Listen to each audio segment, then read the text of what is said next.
Yes, good evening, everybody. Good evening, sir. Very good evening. Good evening, sir. Very good Good evening, evening, Mukesh sir. ji.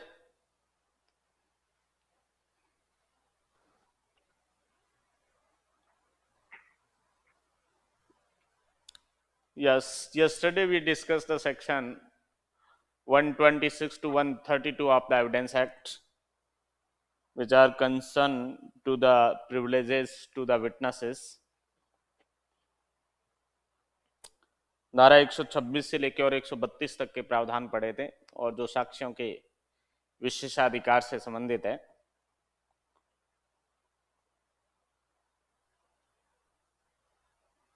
Yes, Vaibhav Soni. Yes, sir. Vaibhav, what provided under section 126 of the Evidence Act regarding professional communication? Yes, sir. So section 126 states that Yes. no barrister, vakil, attorney, or pleader shall be permitted, unless with the consent of the client, shall be permitted to disclose any information relating to information between them during the course of employment or for the purpose of employment, nor he shall be permitted to disclose the contents of the documents which he gets acquainted during the course of employment or for the purpose of employment, and nor shall he shall disclose any legal advice given to the client during such course of employment or for the purpose of employment. Okay. Exceptions. So shall I state exceptions? Yes, what given under the proviso of section 126?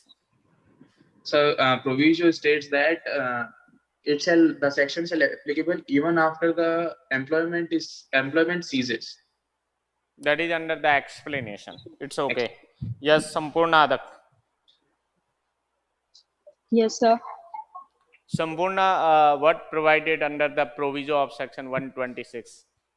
So the provision of section 126 states that nothing in this section would protect the vakil, attorney, or pleader to disclose any communication which is made in furtherance of an illegal activity or any fact which he has observed during his course of employment that is shown that any crime, any fraud or crime has been committed since the commencement of his employment, and it is immaterial that whether the attention of the attorney, vakil, pleader was or was not directed to such fact or by or on behalf of that client. Okay. And sir, other than these exceptions, there are three more that any client, if any lawyer sues the client for professional service, or if the client, if the communication has been heard by any third party who is not a part of the barrister's clerk, servant, or anything, and with the consent of the parties, obviously. Express consent of the Express client. consent of the client. Sorry. Okay.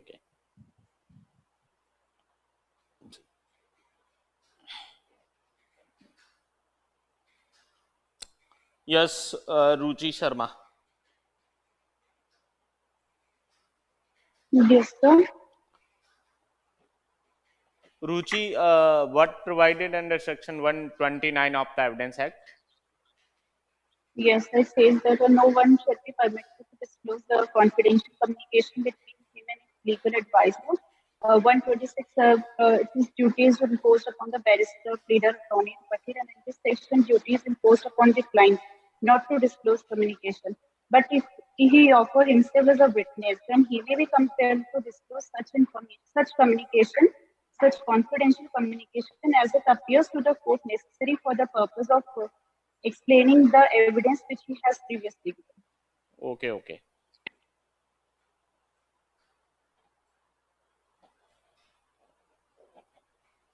Yes, Vijayalakshmi Gupta.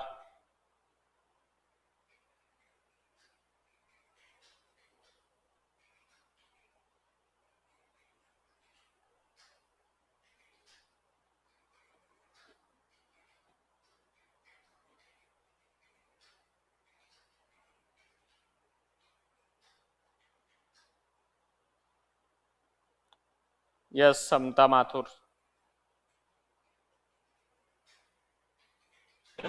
Good evening, sir. Very good evening, Samta. समता साक्ष्य अधिनियम की धारा 132 में क्या प्रावधान है? किस आधार पर साक्ष्य या वो किसी प्रश्न का उत्तर देने से क्षम्य नहीं होगा? जी सर। सर, इसमें बता रखा है कि किसी भी व्यक्ति को किसी भी बात या सिविल या दंडिक कार्रवाई में इस कारण से क्षम्य नहीं किया जाएगा कि उससे ऐसे कोई विवादक विषय से संबंधित कोई ऐसे सुसंगत विषयों से संबंधित कोई ऐसे प्रश्न पूछे जाते हैं जो उसको अपराध में फंसा देंगे या किसी कार्रवाई में उसको फंसा देंगे, तो उसको ऐसा उत्तर देने के लिए मना नहीं किया जाएगा, उसको ऐसा उत्तर देना पड़ेगा, उसको विवश किया जाएगा से प्रश्न का उत्तर देने के लिए उसको, ठीक है। उत्तर देने और के विवश लिए करके और उत्तर प्राप्त किया जाएगा तो उसमें क्या संरक्षण दे रखा है? प्राप्त किया जाता है कि उसको किसी भी गिरफ्तारी से या कोई भी गिरफ्तारी से या दांडिक कार्रवाई से उसको उन्मुक्ति दी जाएगी, सिवाय उसको अगर उसने ऐसे मामले में मिथ्या साक्ष्य दिया है तो उसके विरुद्ध मिथ्या साक्ष्य का दांडिक कार्रवाई की जा सकती है। तो उसके लिए अभियोजन भी चल सकता है और उसमें ऐसे विवश करके प्राप्त किए गए उत्तर को साक्ष्य में प्रयुक्त भी किया जा सकता है, ठीक है।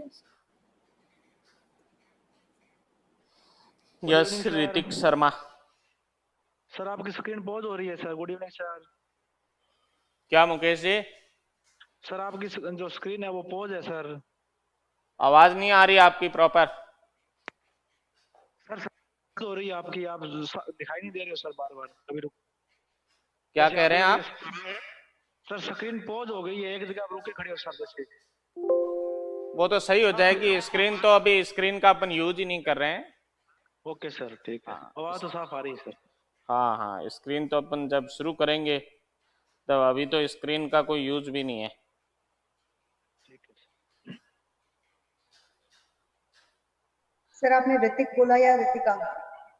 मैंने बोला तो ऋतिक है, Hrithik Sharma. Good evening sir, मुझे थोड़ा सा कंफ्यूजन हो गया था, मैं भी, मेरे को लगा आपने Ritika call. Ritik Sharma. Yes sir, good evening. Very good evening Ritik. Ritik, what provided under section 130 of the Evidence Act? Sir इसमें बताया production of title deed of witness not a party. First of all this section 130 apply only to civil matters and states that no witness who is not a party to suit shall be compelled to prove the title deed of the property or by virtue of any position he holds for the property, for example pledgee or mortgagee, unless he has agreed in writing to produce them with the person seeking the production of such deed or such person through whom he claims. General rule is that ordinary witness shall not be compelled to produce his title deeds and the document upon which he holds the property as a pledgee and mortgagee, or the document which incriminates that witness. But exceptionally, if there are written agreement with the person who proposed to produce that document, then he can be compelled to produce such documents which are fall under the section 130 of the Evidence Act. Yes, Ritika Ladda. Yes, sir. Good evening, sir. Very good evening, Ritika. Ritika, what provided under section 127? So 127 is section 126 will not, section 126 will be applied to interpreters as well, and the clerks and servants of barristers, pleaders, attorney and vakils. Okay.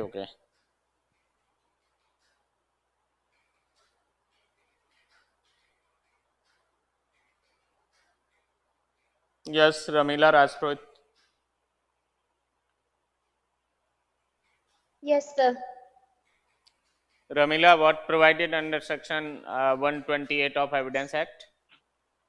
Sir, the legal advisors shall not be compelled to disclose any information Yes, sir. 128. Okay, sir. Sorry, sir. 128 नहीं पढ़ा मैंने.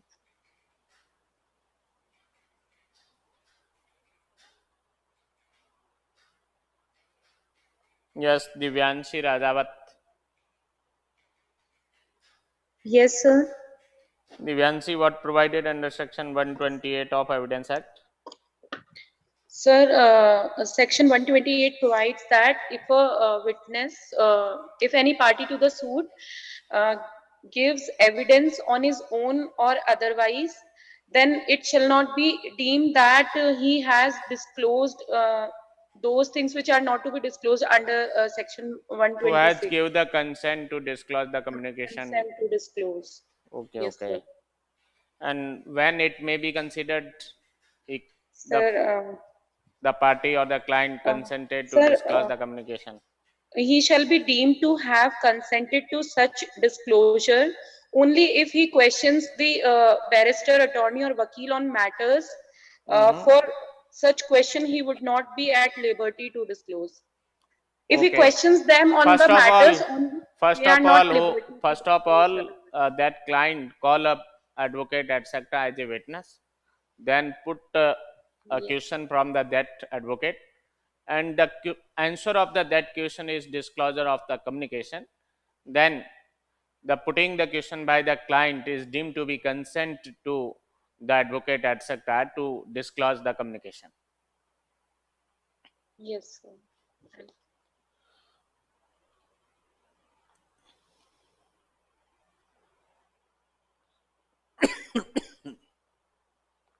Yes, Mukesh Dedu. Sir, good evening, sir. Very good evening, Mukesh जी. हाँ जी sir. Mukesh ji, साक्ष्य अधिनियम की धारा 126 में क्या प्रावधान है? सर, कोई भी बैरिस्टर, अटॉर्नी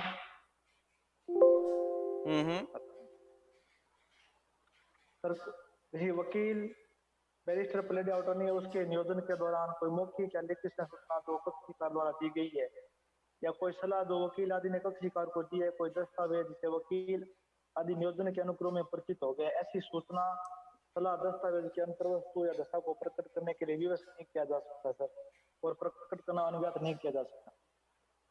दो सर, वकील और क्लाइंट के बीच में सर जो होती है वो उसको प्रकट नहीं किया जा सकता सर.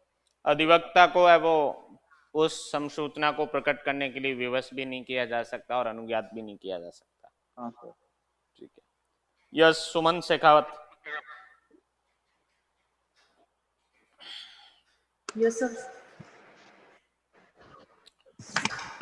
सुमन, ये धारा 126 में परंतु दे रखा है. Yes sir. दो दे रखे हैं, फर्स्ट एंड सेकंड, दो परंतुक है या परंतुक के दो भाग है. क्या दे रखा है परंतुक में जिसमें ये संरक्षण प्राप्त नहीं होगा 126 का और वो संसूचना प्रकट हो सकती है आदि?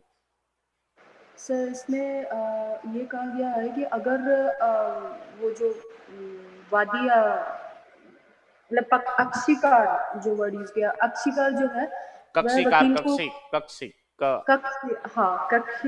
जो है वो भविष्य के लिए कोई संसूचना देता है कि वो कोई अपराध करेगा, उसके लिए अवैध प्रयोजन के अग्रसर में कोई संसूचना दी गई है तो वो प्रकट हो सकती है. ठीक है, प्रकट हो सकती है. या फिर कोई अपराध या कपट के रूप में उसने कोई संसूचना दी गई है, या फिर उसने कोई करार किया है किसी के साथ में, तो वो संसूचना भी कोई कपट या अपराध किया है नियोजन के द्वारा, मध्यवाद या कार्रवाई में प्रकट किया जा सकता है, ऐसा कहा गया है. या कोई अधिवक्ता और पार्टी के बीच में कोई वाद है, वृत्तिक कोई उपेक्षा के संदर्भ में या फीस की वसूली आदि के लिए, तो उसमें भी प्रकट हो सकता है. ठीक है. Yes, Priyanka Sharma. Good evening sir. Very good evening Priyanka. Priyanka, साक्ष्य अधिनियम की धारा 130 में कौन से दस्तावेज है जो सामान्य साक्ष्यों को पेश करने के लिए विवश नहीं किया जा सकता? सर, ऐसा कोई भी साक्षी जो बात का पक्षकार नहीं है कोई संपत्ति के संबंधित कोई हक विलेख है या ऐसा कोई दस्तावेज है जो गिरवीदार या बंधकदार के रूप में कोई संपत्ति को धारण करता है, या ऐसा कोई दस्तावेज है जो उसे अपराध की जिसका ऐसा कोई दस्तावेज है जिसका पेशकरण उसे अपराध की प्रवृत्ति में फंसाने वाला है, तो ऐसे दस्तावेजों को पेश किए जाने के लिए उसे विवश नहीं किया जाएगा। उसको हाँ सर, उसको विवश नहीं किया जाएगा।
सर की आवाज आ रही है क्या?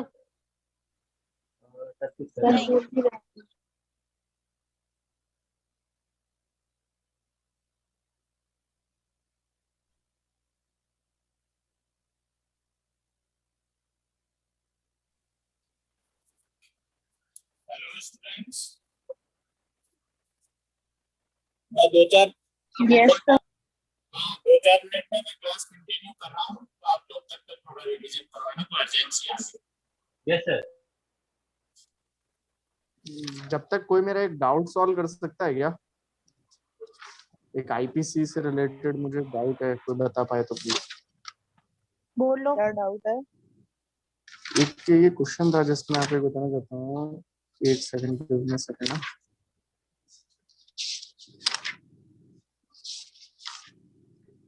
हाँ, ये वाला एक क्वेश्चन है। इसमें ये अपने जर्नल एक्सेप्शन है 76 to 95 में।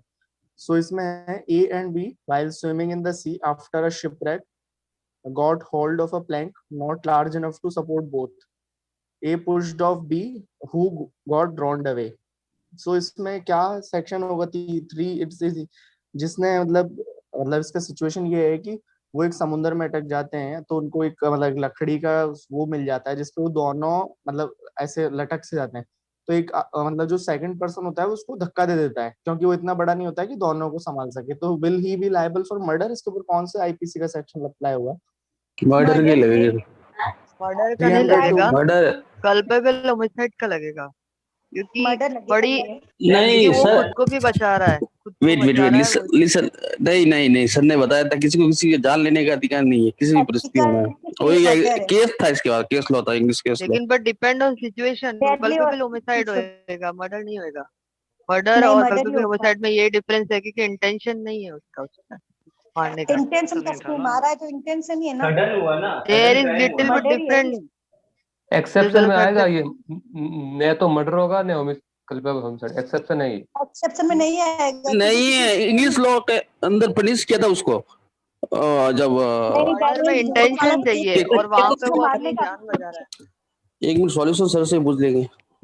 हाँ सर। अरे इंटेंशन तो 399 में भी है और मतलब 299 में भी है कल्पेबल होमिसाइड में, और 300 में भी है। दोनों में डिफरेंस ये है कि अगर कोई सडन कुछ हो रहा है, जैसे सेल्फ डिफेंस में मार रहा है या अपनी जान बचाने के लिए कर रहा है, तो कल्पेबल होमिसाइड में फॉल करेगा।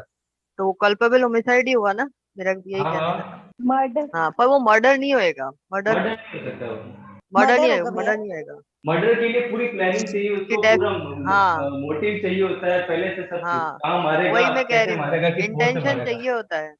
सेल्फ डिफेंस कहां से आ गया? so he will be liable, मतलब he will be liable under intention और culpable homicide। प्रिपरेशन चाहिए होता है उसमें। So he will be liable under culpable homicide not amounting to murder under section 299। Yes, हाँ मेरा 299 में आएगा वो। एक और मेरा एक और डाउट था, जैसे इसमें ये है कि A entered the house of B with the intention of committing theft। A B के घर में घुसता है चोरी करने के विषय से। B and other member of his family surrounded। B और उसका परिवार आसपास आ जाते हैं and attacked A with लाठी। जो चोर होता है उसको लाठी से पीटने लग जाते हैं। Finding his life in danger, खुद की लाइफ को मतलब उसमें मौत के उसमें पाके A whipped out a revolver and fired a cause the death of B। A revolver निकालता है और B के ऊपर गोली चला देता है, one of his family member। Will he be guilty of murder? Definitely guilty of murder। हाँ क्योंकि वो बच सकते थे अगर गया था, मारने थोड़ी गया था। मारने नहीं गया था, पर वो चार्ज तो मर्डर के लिए ही होएगा। चार्ज मर्डर के लिए होएगा क्योंकि अगर खुद को डिफेंड करने के लिए उसके फैमिली मेंबर मारते ना तो वो 299 में आते, लेकिन वहां पे वो खुद चोरी करने के आशय से गया था, इसलिए वो आवाज आ रही है मेरी? 300 में आएगा वो। यस सर आ रही है। Yes sir. Okay okay yes sir. चलो सर से डिस्कस कर लेंगे।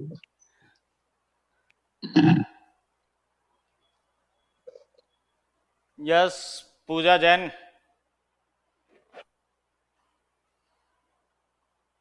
Good evening sir. Very good evening Pooja. Pooja, धारा 131 साक्ष्य अधिनियम में क्या प्रावधान है? सर धारा 131 ना 131। सर उन दस्तावेजों या इलेक्ट्रॉनिक अभिलेखों का पेश किया जाना जो कोई दूसरा व्यक्ति जिसका उस पर कब्जा है पेश करने के लिए इनकार कर सकता था। सर अच्छा, और एक्सेप्शनली पेश हो सकता है क्या वो? सामान्यतः तो वो इनकार कर देगा, बट यदि उसकी सहमति ले ली जाए जिसका वो दस्तावेज है तो ऐसी कंडीशन में पेश हो सकता है क्या? शायद सर पेश हो सकता है अगर उसकी परमिशन मिल जाए। ठीक है। Yes Savina Rathore. Ji sir, good evening. Savina, what provided under section 131 of Evidence Act? Sir, in this the documents which are in possession of some other person on behalf of the original document holder, he shall not be compelled to produce any documents unless the consent is given by the last mentioned person. Okay, okay.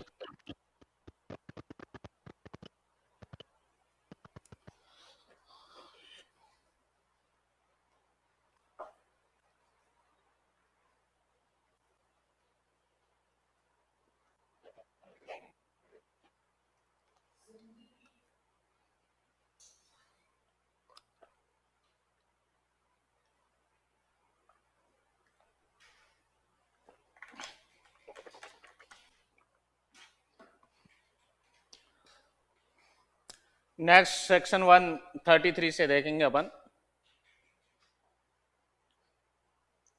Sir हाँ जी sir, section 132 का एक बार proviso बता दीजिए sir. 132 का? Yes sir. 132 तो बहुत simple सी बात कहता है प्रोविजो कि यदि किसी विटनेस से कंपेल करके और आंसर ऑब्टेन किया है तो जनरली उसके बेसिस पे अरेस्ट नहीं किया जाएगा उसको, जनरली प्रोसिक्यूशन नहीं चलाया जा सकता उस कंपेल करके ऑब्टेन किए गए आंसर के बेसिस पे, और किसी अदर क्रिमिनल प्रोसीडिंग में यूज भी नहीं किया जा सकता उसको एज ए एविडेंस। बट वो जो कंपेल करके आंसर ऑब्टेन किया है, यदि उससे परजुरी या गिविंग फॉल्स एविडेंस का ऑफेंस बनता है, मिथ्या साक्ष्य देने का, तो देन उसके लिए प्रोसिक्यूशन भी चल सकता है उस विटनेस का, और उस प्रोसीडिंग के अंदर इस कंपेलिंग आंसर्स को है वो एविडेंस के रूप में यूज भी किया जा सकता है। बहुत सिंपल सी बात है ये। सर पर इसमें तो ये था ना कि विटनेस को एक्सक्यूज नहीं किया जाएगा इस ग्राउंड वो पे। तो सामान्य प्रावधान है, वो तो फिर उसको माफी नहीं मिलेगी, इसका मतलब उत्तर देना ही होगा उसको।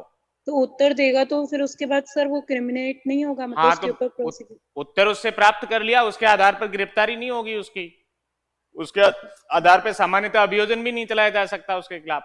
लेकिन जो उसने उत्तर दिया उससे भारतीय दंड संहिता की धारा 191 का मिथ्या साक्ष्य देने का अपराध बन रहा है, उस कंडीशन में ट्रायल भी चलेगी उसकी, और उसमें एविडेंस के रूप में उसके अगेंस्ट यूज भी किया जाएगा। अच्छा सर, इसके और यदि उसने कंपेल करके जो उत्तर दिया उसमें वो सही बोला है, झूठ नहीं बोला है वो ऑन ओथ, तो ऐसी कंडीशन में कुछ भी नहीं होगा उसके खिलाफ। Okay sir.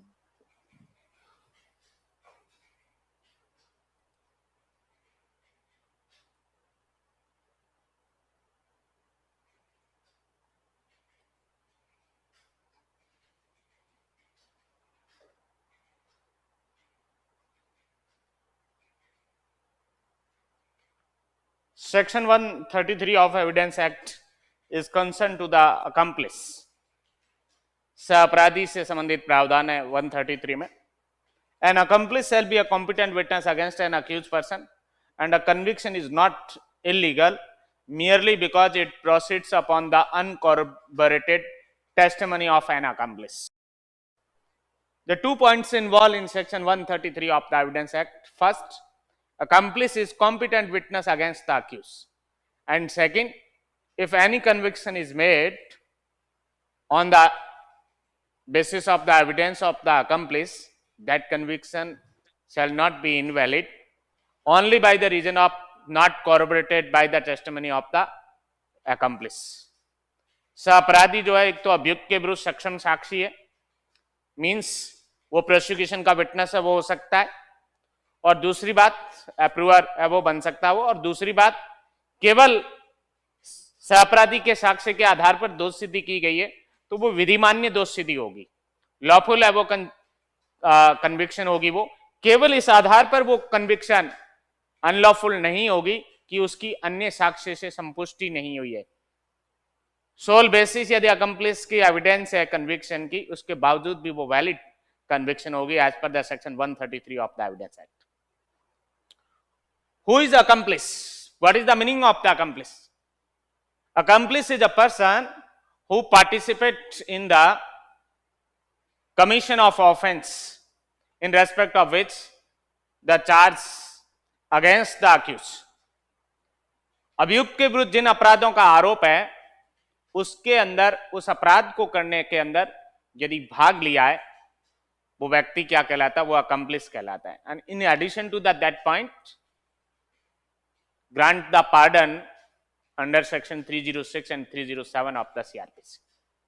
जिसने पार्टिसिपेट भी किया था और जिसको दंड प्रक्रिया संहिता की धारा 306 या 307 के अनुसार समाधान दे दिया गया है, पार्डन दे दी गई है वो ट्रायल और पनिशमेंट एटसेट्रा से, वो व्यक्ति क्या है? अकम्प्लिस है या सह अपराधी कहलाता है। As per the R.K. Dalmia versus Delhi Administration 1962 Supreme Court judgment, could define the term accomplice is a person who participate in the commission of the actual crime charged against an accused. Who participate in the commission of the actual crime charged against the accused. State versus Chotelal 2011 Supreme Court. Court held that evidence given by accomplice in rape charges can be sole basis of the conviction. Ranjit Singh versus State of Rajasthan 1998 Supreme Court. Evidence given by accomplice should be corroborated by other evidence. Bhuvani Sahu versus Emperor 1947. Section 133 should be read with the section 100 14 illustration B, which states that the accomplice is unworthy of credit, shall be supported by the other evidence. Why corroboration required in case of the evidence of accomplice? There are three reasons. What? He has committed the offense himself, and therefore his testimony should not carry the same respect that a law-abiding citizen. He has been faithless to his companions and may be faithless to the court because he has motive to shift the guilt from himself to his former companions. And he is an approver. He has been favored by the state and is therefore likely to favor the state. These are the three reasons for that the corroboration is required for the evidence of the accomplice. Prostitutes is an accomplice in the meaning of the section 133 of the Evidence Act. Persons participate in the crime under the threat or compulsion is not an accomplice.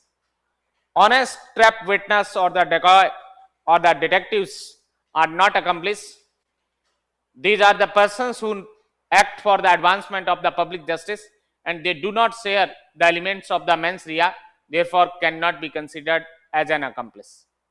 Mute spectator is not an accomplice. In the section 133 is the rule of law and section 114 illustration B is rule of prudence.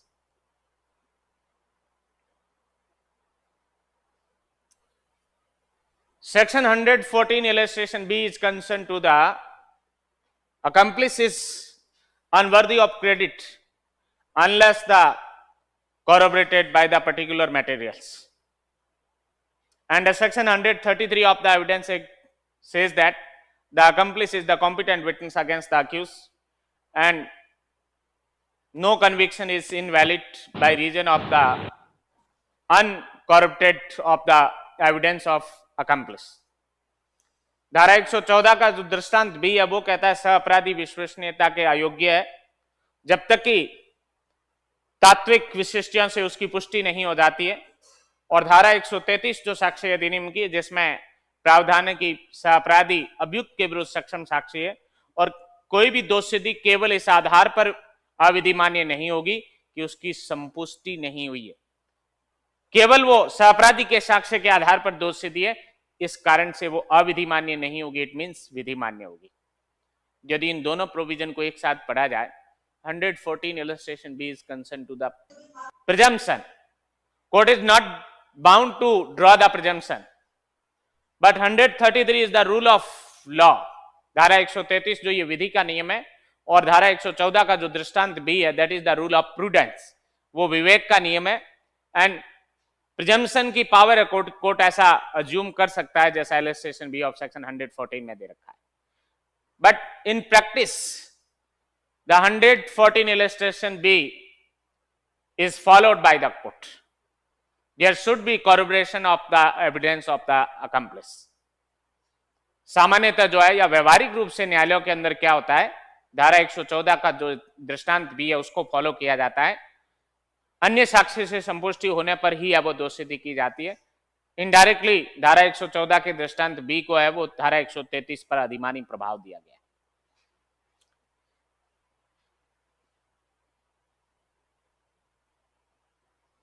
Ranjit Singh versus state of Rajasthan 1998 supreme court, Niranjan Singh versus state of Punjab 1996 supreme court, Dagdu versus state of Maharashtra 1978 supreme court. These are the judgments concerned to the evidentiary value of the accomplice, and the series of judgments says that the evidence of accomplice should be corroborated by the other independent evidence. सहअपराधी के साक्ष्य की है वो अन्य स्वतंत्र साक्ष्य से संपुष्टि होनी चाहिए, अन्य रिलायबल या क्रेडिबल एविडेंस से कॉरोबरेशन होनी चाहिए। ये सुप्रीम कोर्ट के Ranjan Singh versus state of Rajasthan में भी कहा गया, Niranjan Singh versus state of Punjab के जजमेंट भी कहा गया और दगदू वर्सेस स्टेट ऑफ महाराष्ट्र 1978 के जजमेंट में भी यही बात कही गई। ये state versus Chhotelal 2011 supreme court का जजमेंट है, ये पर्टिकुलर किसी ऑफेंस के संदर्भ में फाइंडिंग है जनरल रूल वही है जो आपने रणजीत सिंह, निरंजन सिंह और दग्धु वर्सेस स्टेट ऑफ महाराष्ट्र में पढ़ा है। रेप के ऑफेंस के अंदर अकम्प्लिस की एविडेंस के आधार पर कन्विक्शन है वो हो सकती है। Court held that evidence given by the accomplice in rape charges can be sole basis of the conviction. In Bhuwani Sahu versus emperor 1947 privy council का जजमेंट है ये। 133 should be read with the section 114 illustration B, which states that the accomplice is unworthy of credit shall be supported by the other evidence. धारा 133 को धारा 114 के दृष्टांत B के साथ पढ़ना चाहिए। और दृष्टांत बी की आवश्यकता क्या है? सहअपराधी विश्वसनीयता के अयोग्य है और उसकी तात्विक विशिष्टियों से वो संपुष्टि होनी चाहिए। जैसा आपने ऑलरेडी डिस्कस किया कि अकम्प्लिस की एविडेंस की कॉरोबरेशन क्यों आवश्यक है, क्या रीजन है कि सहअपराधी के साक्ष्य की संपुष्टि रिक्वायर्ड है। He has committed the offense himself and therefore his testimony should not carry the same respect that of a law-abiding citizens. सहअपराधी ने स्वयं ने अपराध किया है, इसलिए उसके साक्ष्य का साक्ष्यिक मूल्य विधि द्वारा आबद्ध नागरिक के जैसा नहीं होता है। उसकी खुद की क्रेडिबिलिटी है वो इन क्वेश्चन होती है, विश्वसनीयता प्रश्न चिन्ह होती है, अधिक्षेप होती है। दूसरी बात, he has been faithless to his companions, may be faithless to the court because he has motive to shift the guilt from the himself to his former companions. उसने अपने साथियों को भी धोखा दिया है, वो निष्ठावान नहीं रहा अपने साथियों के साथ भी जिनके साथ उसने अपराध किया था। कोर्ट के साथ भी धोखा कर सकता है, वो कोर्ट के प्रति भी निष्ठावान नहीं रहे, क्योंकि उसका उद्देश्य जो है वो क्या होता है या मोटिव क्या है उसका, अपने जो पूर्ववर्ती साथी है उनके ऊपर दोष को है वो शिफ्ट करना या परिवर्तित करना होता है। और तीसरी जो बात है उसकी एविडेंस की कॉरोबरेशन की, ही इज एन अप्रूवर। वो क्या है? वो अप्रूवर है, वो अभियोजन का है वो साक्षी है, वो बनाए सरकारी गवाह बनाए वो, और सरकार ने उसका फेवर किया है। प्रोसिक्यूशन का विटनेस बनने के लिए सरकार ने उसका फेवर किया है कि हम आपको माफ कर देते हैं, आपके खिलाफ ट्रायल नहीं चलाएंगे, आपको दंडित नहीं करेंगे, आप उस ऑफेंस के बारे में सारे पर्टिकुलर्स डिस्क्लोज कर दें और जो ऑफेंडर्स एटसेट्रा है उनके बारे में वो बता दें। स्टेट ने फेवर किया है उससे वो अकम्प्लिस का, इसलिए ये भी है वो स्टेट के फेवर करने की स्थिति में है वो रहेगा। इसलिए ये इंटरेस्टेड विटनेस है, ये हितबद्ध साक्षी है। इन 3 रीजंस के कारण, इन 3 कारणों से जो है वो सहअपराधी का जो साक्ष्य है उसकी संपुष्टि है वो आवश्यक है। कुछ प्रीलिम्स के जो आपके पेपर होते हैं उसमें से इस तरीके के क्वेश्चन कई बार पूछ लेते हैं, which one of the following is accomplish और नॉट, इनमें से कौन सहअपराधी है या नहीं है। तो कुछ बातें बुक से जब आप 133 का इंटरप्रिटेशन पढ़ेंगे तो ये कुछ 3-4 बातें आपको निकल के सामने आएगी, जिसमें एक बात ये आएगी, prostitutes is an accomplish in the meaning of section 133 of the evidence act. वेश्या जो है वो साक्ष्य अधिनियम की धारा 133 के अंतर्गत सहअपराधी की परिभाषा में आती है। Person participate in crime under the threaten और the compulsion is not an accomplice. धमकी और दबाव में कार्य करने वाले, जो धमकी और दबाव में अपराध के अंदर कार्य करने वाले व्यक्ति है वो सहअपराधी की कैटेगरी में नहीं आते। मेंसरिया जो उनका है मेंटल एलिमेंट ये एब्सेंट रहता है। Then honest trap witness, decoy और the detectives are not accomplice in the meaning of section 133 of the evidence act. ईमानदार ट्रैप विटनेस जो एसीबी के केसेस के अंदर हेल्प करते हैं पैसे या वो ले जाके देने में और ट्रैप करवाने में, वो अकम्प्लिस की कैटेगरी में नहीं आते हैं सहअपराधी के।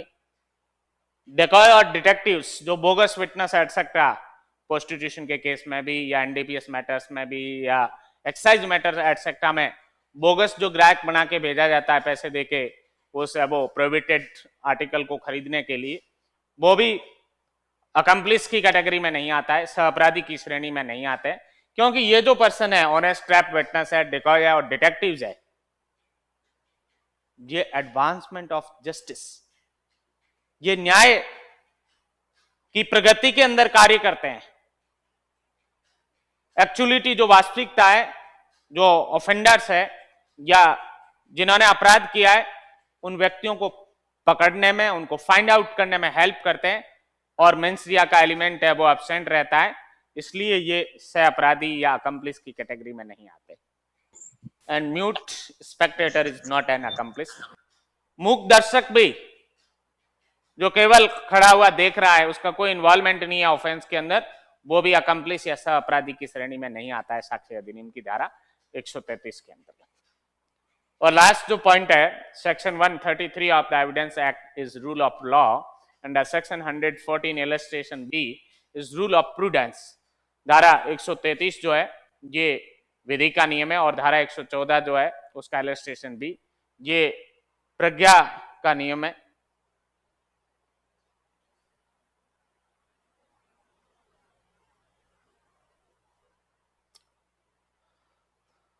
सर ये थोड़ा सा मेरे को डाउट हो रहा है लिंक पढ़ने किसमें 133 और 114 को।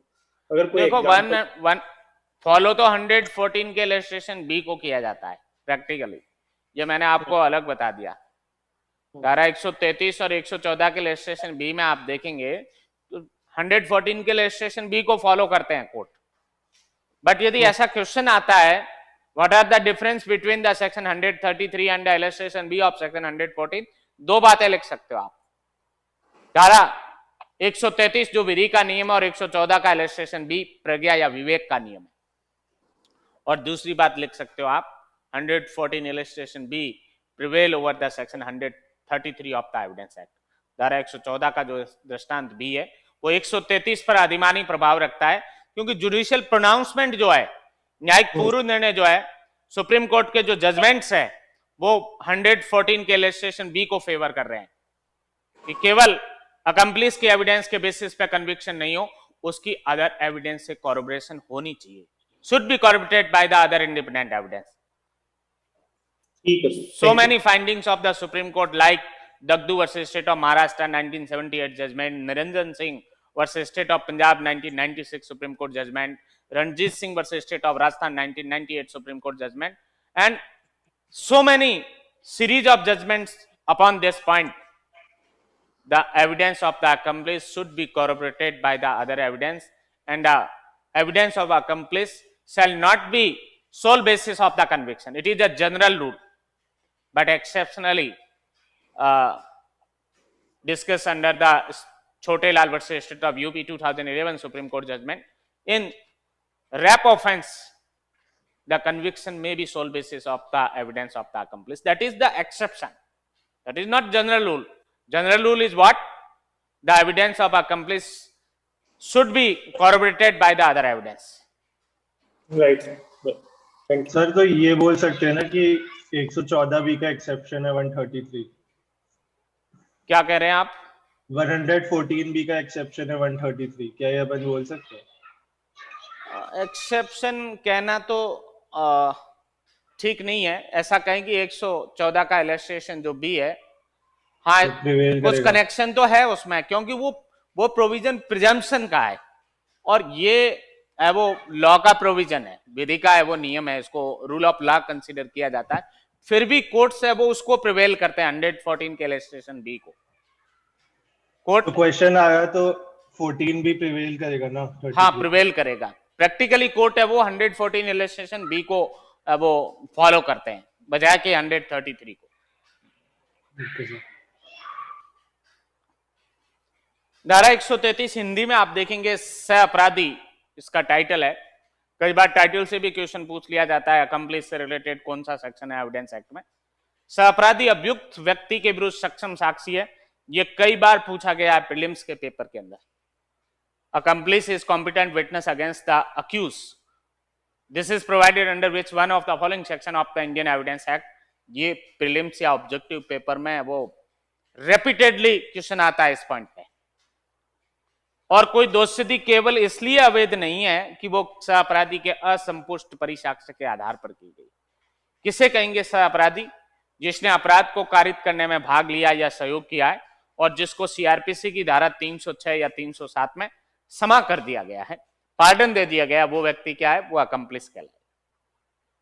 Who participate in the commission of offense or cooperate in the commission of the offense, and to whom the pardon is granted under section 306 or 307 is called the accomplice in the meaning of the section 133 of the Evidence Act. वेश्या से अपराधी है धारा 133 के अर्थ में। कौन से व्यक्ति जो से अपराधी की श्रेणी में नहीं आते? बलात्कार की गई लड़की से अपराधी नहीं है, गुप्तचर सह अपराधी नहीं है, उत्पीड़न के कारण रिश्वत देने वाला व्यक्ति सह अपराधी नहीं है, और मूक दर्शक भी है वो सह अपराधी नहीं है। कौन कौन से इंपॉर्टेंट जजमेंट है सह अपराधी के साक्ष्य की विश्वसनीयता और साक्ष्य मूल्य के बारे में? दगदू बनाम state of Maharashtra 1978 supreme court, Niranjan Singh बनाम state of Punjab 1996 supreme court, Ranjit Singh बनाम state of Rajasthan 1998 supreme court. और इन सीरीज ऑफ जजमेंट्स में एक ही बात कही गई है, धारा 114 का दृष्टांत भी धारा 133 पर अधिमानी प्रभाव रखता है, अर्थात सह अपराधी के साक्ष्य की अन्य स्वतंत्र साक्ष्यों से संपुष्टि आवश्यक है। स्टेट ऑफ यूपी बनाम छोटेलाल 2011 सुप्रीम कोर्ट, बलात्कार के अपराध में सह अपराधी के साक्ष्य के आधार पर दोषिता की जा सकती है। आर के डालमिया बनाम दिल्ली प्रशासन 1962 सुप्रीम कोर्ट, ये सह अपराधी की परिभाषा से संबंधित है वो जजमेंट है, और इसमें भी यही कहा कि जिसने अपराध कारित करने में भाग लिया है, जिस अपराध का अभियुक्त पर है वो आरोप है, वो व्यक्ति क्या है, सह अपराधी है। सह अपराधी के साक्ष्य की संपुष्टि क्यों आवश्यक है? वह स्वयं एक अपराधी रहा, इसलिए उसके साक्ष्य को वही स्थान नहीं मिलना चाहिए जो एक है वो प्रज्ञावान व्यक्ति को मिलना चाहिए, या विधि द्वारा आबद्ध है वो नागरिक के साक्ष्य को मिलना चाहिए। उसने अपने साथियों के साथ भी विश्वास भंग किया है, वो न्यायालय पर भी कपट कर सकता है, और उसका उद्देश्य स्वयं से दोष हटाकर दूसरों पर थोपना होता है। इन तीन कारणों से जो है सह अपराधी की संपुष्टि आवश्यक है। और एक चौथा कारण और भी है, चूंकि वो खुद जो है वो अप्रूवर है, सरकार ने उसका है वो पक्ष लिया है, उसको समा किया है, इसलिए उसके द्वारा भी सरकार का पक्ष है वो लिया जाना संभावित लगता है। भुवानी साहू बनाम एम्परर 1947, इस केस लॉ के अंदर पीवी काउंसिल ने यह हेल्ड किया कि धारा 133 को धारा 114 के दृष्टांत बी के साथ पढ़ा जाना चाहिए, और सह अपराधी विश्वसनीयता का अपात्र है और उसके साक्ष्य की अन्य साक्ष्य से संपुष्टि की जानी चाहिए। जो भुवानी साहू वाला जजमेंट था वर्सेस एम्परर, इसी जजमेंट को सुप्रीम कोर्ट के सीरीज ऑफ जजमेंट है उनमें फॉलो किया गया है। और लास्ट जो है धारा 133 और 114 के दृष्टांत बी के संदर्भ में, धारा 133 वो विधि का नियम है और धारा 114 का दृष्टांत बी है वो प्रज्ञा या विवेक का नियम है। सर इसको इसी तरीके से कह सकते हैं ना कि ड्यूरिंग द ट्रायल वो को अक्यूज्ड है और आफ्टर गेटिंग पार्डन और मतलब उसको रिलीफ मिल गया तो उसके बाद वो अकम्प्लिस हो गया। ट्रायल चल रही है, को अक्यूज है, ट्रायल से उसको पार्डन दे दिया गया, पनिशमेंट से पार्डन दे दिया गया, ना ट्रायल चलाएंगे ना दंड देंगे आपको, उसका स्टेटस चेंज होकर अकम्प्लिस हो जाएगा। उसको एज ए अप्रूवल जो है बना लिया तो वो अकम्प्लिस हो गया। या मान लो एफआईआर में उसका नाम भी नहीं था, कंप्लेंट में उसका नाम भी नहीं था, बट उसने अपराध में भाग लिया था, वो व्यक्ति भी हो सकता है अप्रूवर। और किसी ऑफेंस में सर जो लेसर कंट्रीब्यूशन जिसका है या लेसर चार्जेस जिसपे हैं वही जनरली ये पार्डन के लिए एलिजिबल होगा, यानी जिसपे लेसर चार्जेस। कुछ ऐसे ऑफेंसेस जो क्या कहने चाहिए, जैसे सर ये ब्लाइंड केस है, कुछ ब्लाइंड केस है जिनके बारे में कुछ साक्ष्य नहीं मिल रहा है। ओके सर, कुछ ब्लाइंड केस जिसके बारे में कुछ भी साक्ष्य नहीं मिल रहा है, लाइक मर्डर केस एटसेट्रा होते हैं कुछ जिसमें कुछ सीक्रेट डिस्क्लोज ही नहीं हो रहा है। तो ऐसी कंडीशन में क्या करते हैं कि आईओ और जो पुलिस है वो प्रयास ये करते हैं कि उनमें से जो कोई भी पकड़ में आता है यदि, तो उसको लालच देते हैं कि आप इस अपराध के बारे में सारी विशेषताएं बता दो तो हम आपको प्रोसिक्यूशन का गवाह बना देंगे और आपको दंडित नहीं करेंगे। आप उस ऑफेंस के बारे में भी सही सही बता दो और जो कौन थे वो मुख्य अपराधी और दुष्प्रेरक वगैरह जो है जिन्होंने कोऑपरेट किया है उन सब के बारे में बता दो, आप हम आपको दंडित है वो नहीं करने देंगे। इस तरीके के लाभ है वो लालच या लोभ देकर या प्रलोभन है वो देकर है वो गवाह बनाया जाता है। वो सह अपराधी को। इवन दो उस पे चार्जेस या उस पे एलिगेशन चाहे सेम हो, मतलब जितने मेन अक्यूज पे हैं, तो भी उस अगर उसको अप्रूवर मुख्य बनाया जाता है, अपराधी, जहां तक मेरा मानना है कि प्रिंसिपल ऑफेंडर है, वो अकम्प्लिस नहीं हो सकता। शायद ऐसा कहीं, मुझे क्यों रिकॉल हो रहा है, बट ऐसा कहीं पढ़ रखा है मैंने। सर एक अनलॉफुल असेंबली में जो है वो मेन जो लीडर है वो कोई ऑफेंस कमिट करता है, मैन और लीडर नहीं being a हो man- सकता। मैन जो लीडर है ना, वो सह अपराधी नहीं बन सकता, क्योंकि मुख्य अपराधी के बारे में तो पूछा जा रहा है उससे। सहयोग मैं जिसने वो किया अपराध में, उसका भी इन्वॉल्वमेंट है, बट वो मुख्य अपराधी नहीं है। बट अपराध के बारे में जानकारी है सब उसके पास, इन्वॉल्वमेंट भी है और इंफॉर्मेशन भी है, सब कुछ। तो ऐसे यही व्यक्ति पूछ को रहा हूँ। सह अपराधी बनाया जा सकता है।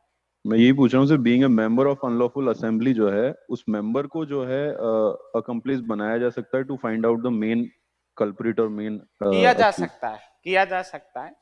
जैसा Right. जहां तक मुझे लग रहा है कि ये भौरी वाला जो केस था, भौरी मर्डर केस, जो जी। काफी वो लीडिंग केस है, उस केस में भी वो कुछ जो थे इन्वॉल्व थे, उनमें से किसी को अकम्प्लिस बनाया था। मुझे एग्जैक्टली नाम नहीं याद आ रहा उस वो व्यक्ति का जो इन्वॉल्वमेंट भी था, और बाद में अप्रूवर है वो बन गया, बट शायद एक आध का इस तरीके का रोल था। इसमें सर इसमें अमरचंद को बनाया, उसके हस्बैंड को ही बनाया सर। अमरचंद को बनाया, उसके ऊपर 120 भी और 363 का है ऑफेंस, और उसको बनाया। यस, और भी होगा, अमरचंद के अलावा भी होना चाहिए। नहीं, ये एक ही है सर, इसके 164 के बयान भी करवाए उसमें, और एक ही है सर ये। ठीक है, तो इस तरीके से जो है जिसके ऊपर कुछ इन्वॉल्वमेंट भी है, उसका चार्जेस भी है, तो उसको वो अभियोजन का गवाह है वो बना दिया जाता है। ये वो इस शर्त के साथ कि उसको उसका विचारण नहीं करेंगे अपराध के लिए और उसको दंडित नहीं करेंगे, इस शर्त के साथ। और ये क्षमा करने की पावर पुलिस की नहीं है, ये मजिस्ट्रेट्स की और कोर्ट ऑफ सेशन वगैरह की है। 306 एंड 307 सीआरपीसी आप पढ़ेंगे तब उसमें मिलेगा आपको। सीजीएम कर सकता है, एमएम कर सकता है, और फर्स्ट क्लास मजिस्ट्रेट भी कर सकता है। स्टेजेस भी डिफरेंट है, सीजीएम और एमएम की अलग है वो स्टेज है, और फर्स्ट क्लास मजिस्ट्रेट की अलग स्टेज है, और कोर्ट ऑफ सेशन भी और स्पेशल कोर्ट भी आफ्टर कमिटल वो इस तरीके का पार्डन है वो दे सकते हैं। सर आपने बताया कि हेलो क्या सर, आप कह रहे थे अभी कि अगर ट्रायल चल रही है तो वो को अक्यूज्ड है, और उसके बाद अगर उसको पार्डन मिल जाता है तो अकम्प्लिस हो जाता है। तो सर हमने सेक्शन 30 में पढ़ा था ना कि वो कन्फेशन ऑफ को अक्यूज्ड इज मतलब ऑन ओथ भी नहीं होता है, सॉरी हाँ ऑन ओथ नहीं होता है, और जो इसका अकम्प्लिस का होता है वो तो सर ऑन ओथ भी होता है और क्रॉस एग्जामिन भी होता है, तो सर वो डबल बार एविडेंस देगा। ऐसा है कि जब उसका स्टेटस चेंज होके और अकम्प्लिस बन जाएगा ना जी, तो ऐसी कंडीशन में फिर उसकी 306 में एग्जामिनेशन होता है। जी सर, वहां तो वो डबल टेस्ट भी तो होता है। क्या कह रहे हैं सर? वहां तो वो डबल टेस्ट भी है ना सर, आपने बताया था डबल टेस्ट होता है उनका। डबल क्या होता है सर? वो रिलायबिलिटी के लिए वो डबल टेस्ट, समझ नहीं पा रहा हूं मैं सर। वो evidence has to satisfy the double test, that the प्रतिपरीक्षा सर, प्रतिपरीक्षा, क्रॉस एग्जामिनेशन।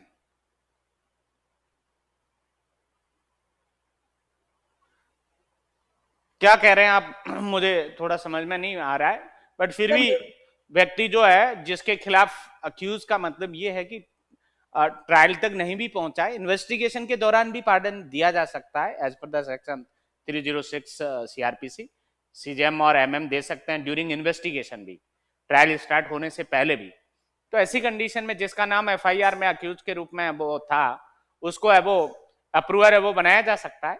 यदि साक्ष्य नहीं मिल रहा है, पुलिस है वो व्यवस्था के अंदर जब है वो एविडेंस है वो कहीं से नहीं मिल रही है, आई विटनेस है वो थे नहीं उस केस के, और सर्कमस्टांसेस एविडेंस भी है वो कंप्लीटली चैन नहीं हो पा रही है, तो ऐसी कंडीशन में है वो किसी को अभियुक्तगण को ये लालच है वो दिया जा सकता है कि आप है वो सरकारी गवाह बन जाइए, हम आपको है वो दंड से है वो माफी दिला देंगे और आपका विचारण नहीं होने देंगे। तो जिसका नाम एफआईआर में अभियुक्त के रूप में था, वो यदि सरकारी गवाह बन गया तो उसका स्टेटस चेंज होके और वो सह अपराधी बन जाएगा, क्योंकि उसके बाद उसमें चार्जशीट जब आएगी तो उसके खिलाफ चार्जशीट नहीं होगी। आरोप पत्र जब पेश किया जाएगा तो उसके खिलाफ अपराध प्रमाणित हुआ है, इस बात की नहीं आएगी, उसमें ये हवाला आएगा कि इसको पार्डन दे दिया गया है 306 सीआरपीसी के अंतर्गत।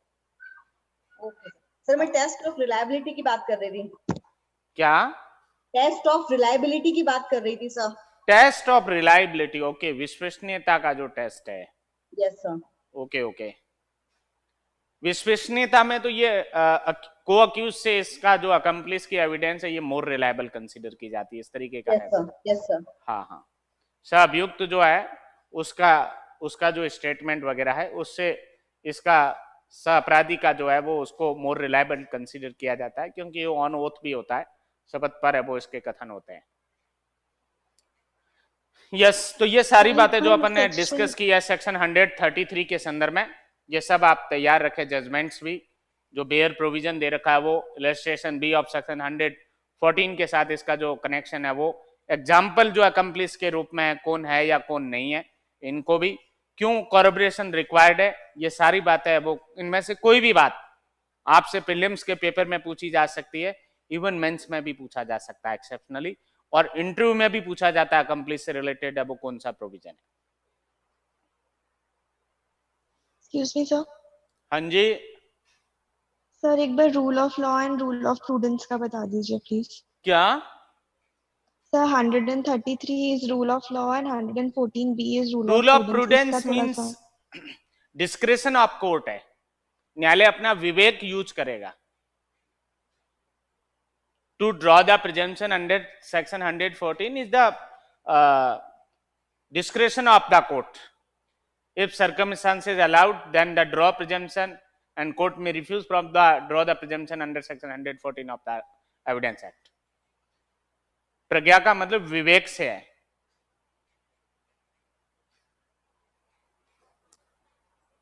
सेक्शन 134 जो इस चैप्टर का लास्ट सेक्शन है, नंबर ऑफ विटनेसेस, साक्ष्यों की संख्या कितनी होगी।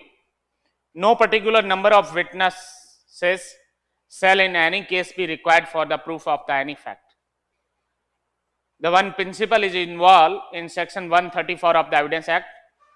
Evidence must be weighed and not to be count or numbered. साक्ष्य तोला जाना चाहिए न कि गिना जाना चाहिए, ये एक प्रिंसिपल है सेक्शन 134 के अंदर। No particular number of witnesses shall in any case be required for the proof of the any fact. किसी तथ्य के सबूत के रूप में साक्ष्यों की कोई विशेष संख्या है वो आवश्यकता नहीं है। कोई सिंगल विटनेस भी से भी कोई फैक्ट है वो प्रूव हो सकता है। The evidence must B qualitative evidence, जो साक्ष्य है वो गुणवत्ता पूर्वक है वो होना चाहिए।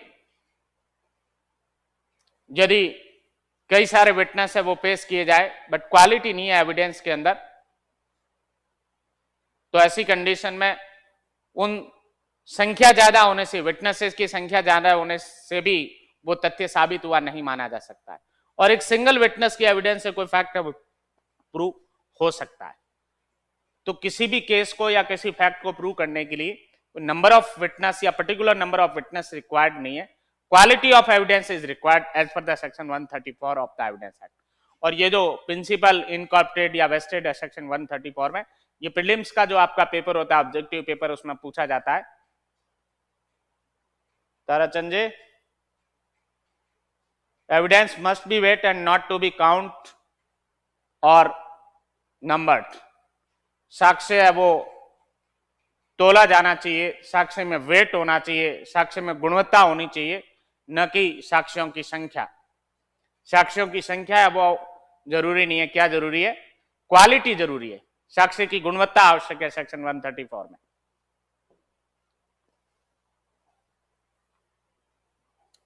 ऑब्जेक्टिव पेपर में इस सेक्शन का वो रोल है, किसी मामले में किसी तथ्य को साबित करने के लिए साक्ष्यों की कोई विशेष संख्या अपेक्षित नहीं है, क्योंकि साक्षी विधि का महत्वपूर्ण सिद्धांत है वो क्या है?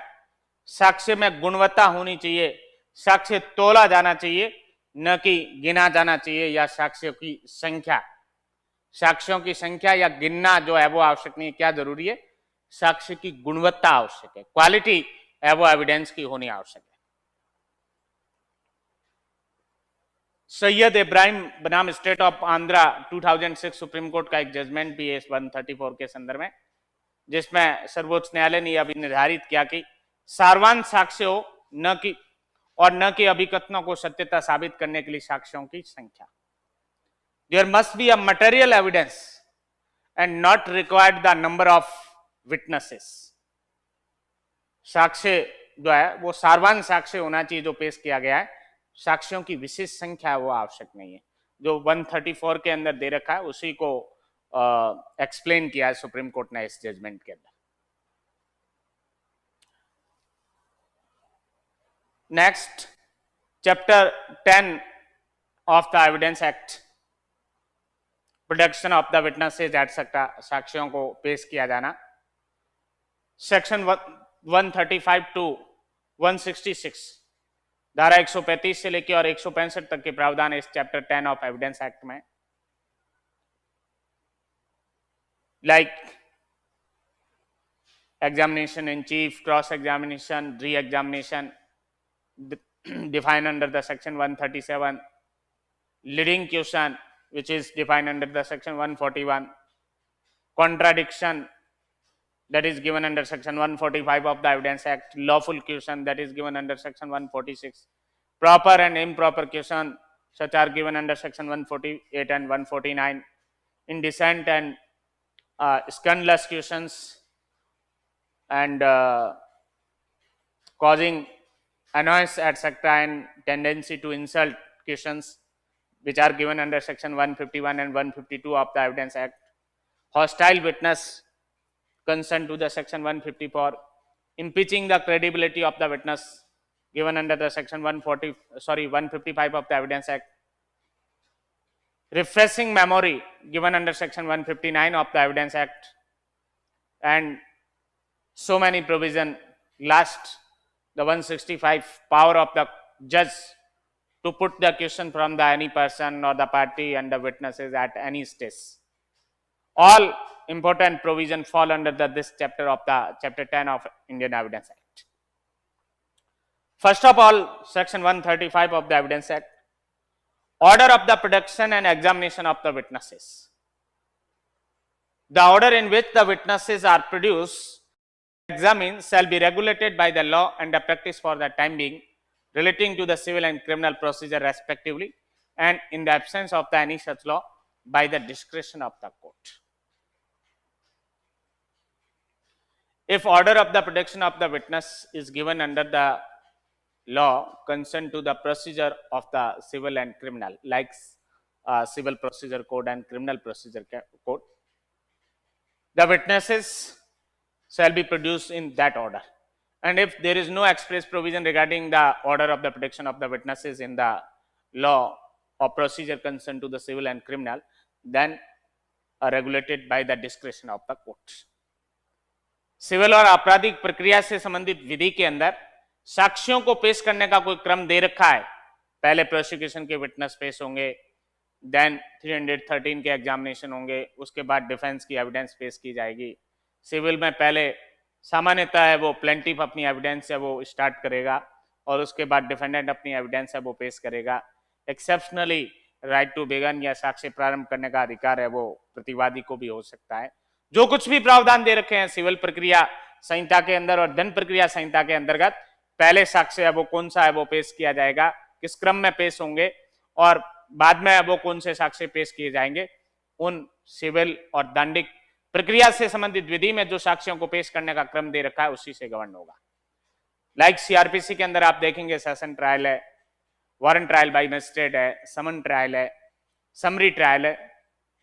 सभी के अंदर पहले कौन सी एविडेंस पेश होती है? प्रोसिक्यूशन की, अभियोजन का साक्ष्य पहले पेश होता है, उसके बाद है वो 313 का एग्जामिनेशन है और फिर डिफेंस एविडेंस। तो ये that is the order of the protection of the witnesses. साक्ष्यों को पेश करने का क्रम निर्धारित कर रखा है क्रिमिनल प्रोसीजर कोड के अंदर। प्रोसिक्यूशन की जो विटनेसेस है उनको पहले कॉल किया जाएगा, उनकी एविडेंस क्लॉज होने के बाद 313 का एग्जामिनेशन होगा और देन डिफेंस एविडेंस है वो होगी, यदि अक्यूज डिफेंस एविडेंस पेश करना चाहता है। इसी तरीके से ऑर्डर 18 देखेंगे आप सीपीसी का, तो उसके अंदर भी राइट टू बिगिन से रिलेटेड प्रोविजन दे रखा है कि generally right to begin available to the plaintiff, but exceptionally when defendant makes the objection in respect of the jurisdiction of the court and the suit of the plaintiff is barred by law, including the law of limitation, etc., or the plaintiff is not entitled for the relief under the law, in that case the exceptionally right to begin available to the defendant. सामान्यतः साक्ष्य प्रारंभ करने का या पहले साक्ष्य पेश करने का वादी का अधिकार होता है आदेश 18 के नियम 1 के अनुसार, परंतु जहां प्रतिवादी ने क्षेत्राधिकार के संदर्भ में कोई आपत्ति उठाई है या वादी का वाद विधि द्वारा वर्जित होने की कोई आपत्ति उठाई है या वादी अन्यथा किसी प्रकार का अनुतोष विधि के अंतर्गत प्राप्त करने का हकदार नहीं है, तो उन अपवादित परिस्थितियों के अंदर साक्ष्य प्रारंभ करने का अधिकार या पहले जो साक्ष्य किसका पेश किया जाएगा, प्रतिवादी के द्वारा पेश किया जाएगा। तो ये सीपीसी के ऑर्डर 18 के अंदर साक्ष्यों को पेश करने के संदर्भ में वो प्रोविजन है वो दे रखे हैं, तो उनसे गवर्न होगा साक्ष्यों को पेश करने का क्रम।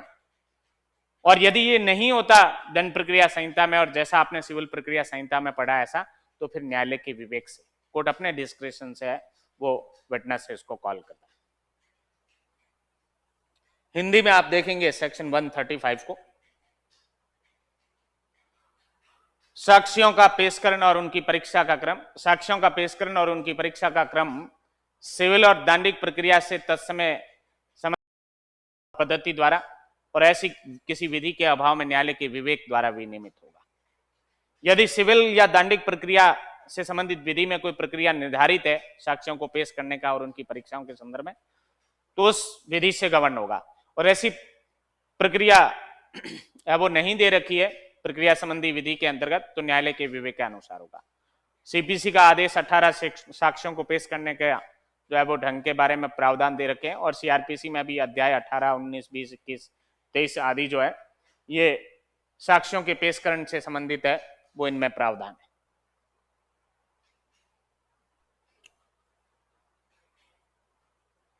विटनेसेस के संदर्भ में ये एक जजमेंट भी है जो आरजेएस प्री के एग्जाम में एक बार पूछा भी गया है, वेदिवलु थेवर बनाम state of Madras 1957 supreme court, जिसमें उच्चतम न्यायालय ने साक्ष्यों के 3 वर्ग बताए, पूर्णतया विश्वसनीय साक्षी, पूर्णतया अविश्वसनीय साक्षी, न तो पूर्णतया विश्वसनीय और न ही पूर्णतया अविश्वसनीय साक्षी। ये 3 प्रकार के एबो विटनेसेस होते हैं, ऐसा सुप्रीम कोर्ट ने एक्सप्लेन किया इस एबो जजमेंट के अंदर। ये जो फाइंडिंग दे रही है यही क्वेश्चन में पूछ ली थी और पूछा कि ये किस जजमेंट में सुप्रीम कोर्ट ने एक्सप्लेन किया है। राइट आंसर ये वेदिवलु थेवर बनाम state of Madras 1957 supreme court था। Absolutely credible, absolutely incredible and neither absolutely credible और नोर एब्सोल्युटली इनक्रेडिबल, ये 3 कैटेगरी विटनेसेस की इस जजमेंट में वो सुप्रीम कोर्ट ने एक्सप्लेन की।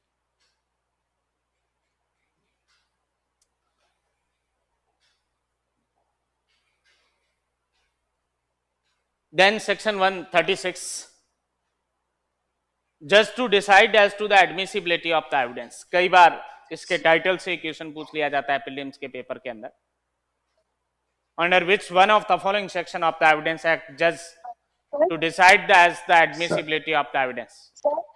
सर एक बार आप वो बता देंगे क्या प्लीज, सेक्शन आपने वो जो सीपीसी और सीआरपीसी में ऑर्डर बताया था अभी हिंदी में? सीपीसी का ऑर्डर 18 और सीआरपीसी का chapter 18, 19, 20, 21, 23 etcetera. Thank you sir. एक बार केस को इंग्लिश में बता दीजिए। Order 18 of CPC and chapter 18, 19, 20, 21 and 23 of CRPC। ये केस कहीं इंग्लिश में आगे नोट किया हुआ आ जाएगा किसी सेक्शन के अंदर, तो वहां से आप देख लेना। सर सीआरपीसी चैप्टर 28 भी तो कवर होगा ना? क्या सीआरपीसी चैप्टर 28 में क्या है? Which is this, 27 जजमेंट का है, 28 में तो वो है डेथ पनिशमेंट का confirmation.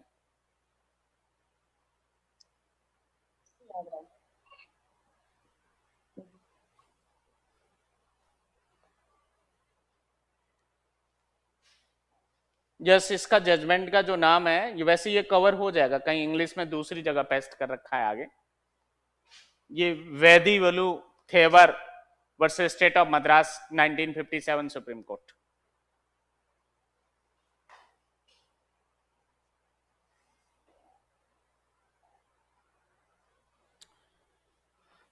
When either party proposes to give the evidence of any fact, the judge may ask the party proposing to give the evidence in what manner the alleged fact, if proved, would be relevant, and the judge shall admit the evidence if he thinks that the fact, if proved, would be relevant and not otherwise.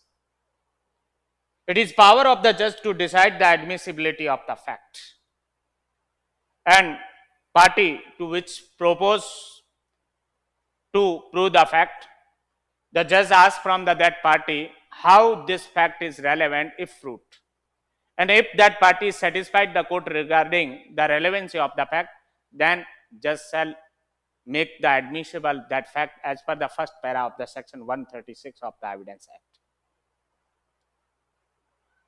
If the fact proposed to be proved is one of the which evidence is admissible only upon the proof of the some other fact, such last mentioned fact must be proved before the evidence is given of the fact first mentioned, unless the party undertakes to give proof of the such fact and the court is satisfied with such undertaking.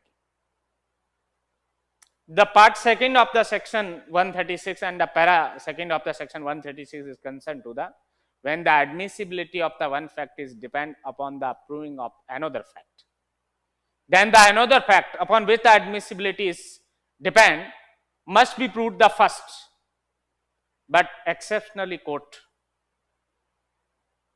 gives the dispense with to proving the first fact if court is satisfied with the undertaking given by that party regarding to prove that fact subsequently. सामान्यतः जो है यदि एक तथ्य का साक्ष्य में ग्राह्य होना दूसरे तथ्य पर निर्भर करता है, तो जिस दूसरे तथ्य पर निर्भर करता है उस तथ्य को पहले साबित किया जाएगा।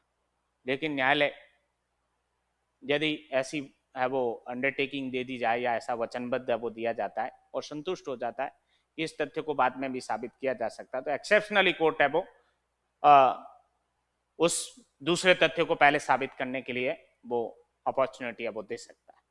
And para third of the section 136 is concerned to the if the relevancy of the one alleged fact depends upon the another alleged fact being first proved, the judge may in his discretion either permit the evidence of the first fact to be given before the second fact is proved, or the require the evidence to be given of the second fact before the evidence is given of the first fact. The para third of the section 136 is concerned to the if the relevancy of the one fact is depend upon the another fact, then it is discretion of the court to permit to prove the first fact or the second fact. यदि एक तथ्य की सुसंगतता किसी अन्य तथ्य पर है वो निर्भर करती है, तो न्यायालय का विवेक का अधिकार है, वो प्रथम वर्णित जो तथ्य है उसको द्वितीय वर्णित तथ्य से पहले साबित करने की है वो अनुमति दे सकता है, और द्वितीय वर्णित जो तथ्य है उससे पहले है वो प्रथम वर्णित तथ्य को साबित करने की अनुमति दे सकता है। ये कोर्ट का डिस्क्रिप्शन है रेलेवेंसी के केस में। बट एडमिसिबिलिटी के केस में सामान्य नियम क्या है, जिस पर एडमिसिबिलिटी डिपेंड है वो फैक्ट फर्स्ट प्रूव किया जाएगा या पहले साबित करना होगा।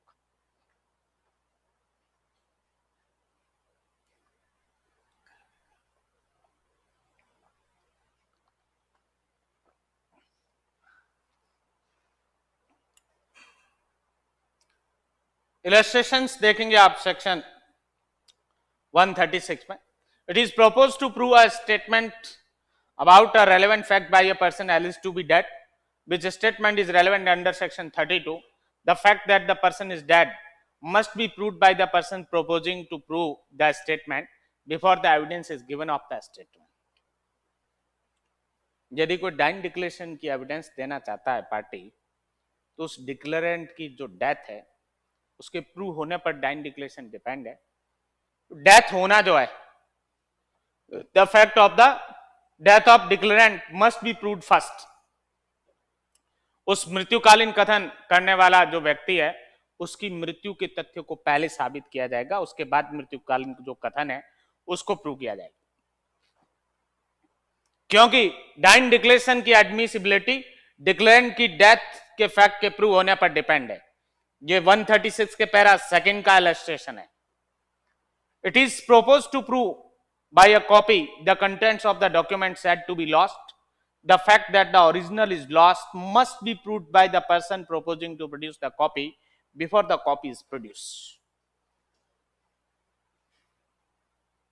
यदि कोई पार्टी ओरिजिनल डॉक्यूमेंट के लॉस्ट होने के बेसिस पर सेकेंडरी एविडेंस पेश करनी चाहती है, copy of that document, the admissibility of the secondary evidence is depends upon the proving of fact the original document is lost. उस दस्तावेज की प्रति के रूप में जो द्वितीयक साक्ष्य है उसका साक्ष्य में ग्राह्य होना किस तथ्य के साबित होने पर निर्भर है? उस मूल दस्तावेज के खोने का जो तथ्य है उसके साबित होने पर। ओरिजिनल डॉक्यूमेंट के लॉस्ट होने का जो फैक्ट है वो पहले प्रूव किया जाएगा और उसकी कॉपी जो है वो सेकेंडरी एविडेंस के रूप में वो बाद में एडमिसिबल होगी या साक्ष्य में स्वीकार की जाएगी। Then illustration C, is accused of the receiving the stolen property, knowing it to have been stolen.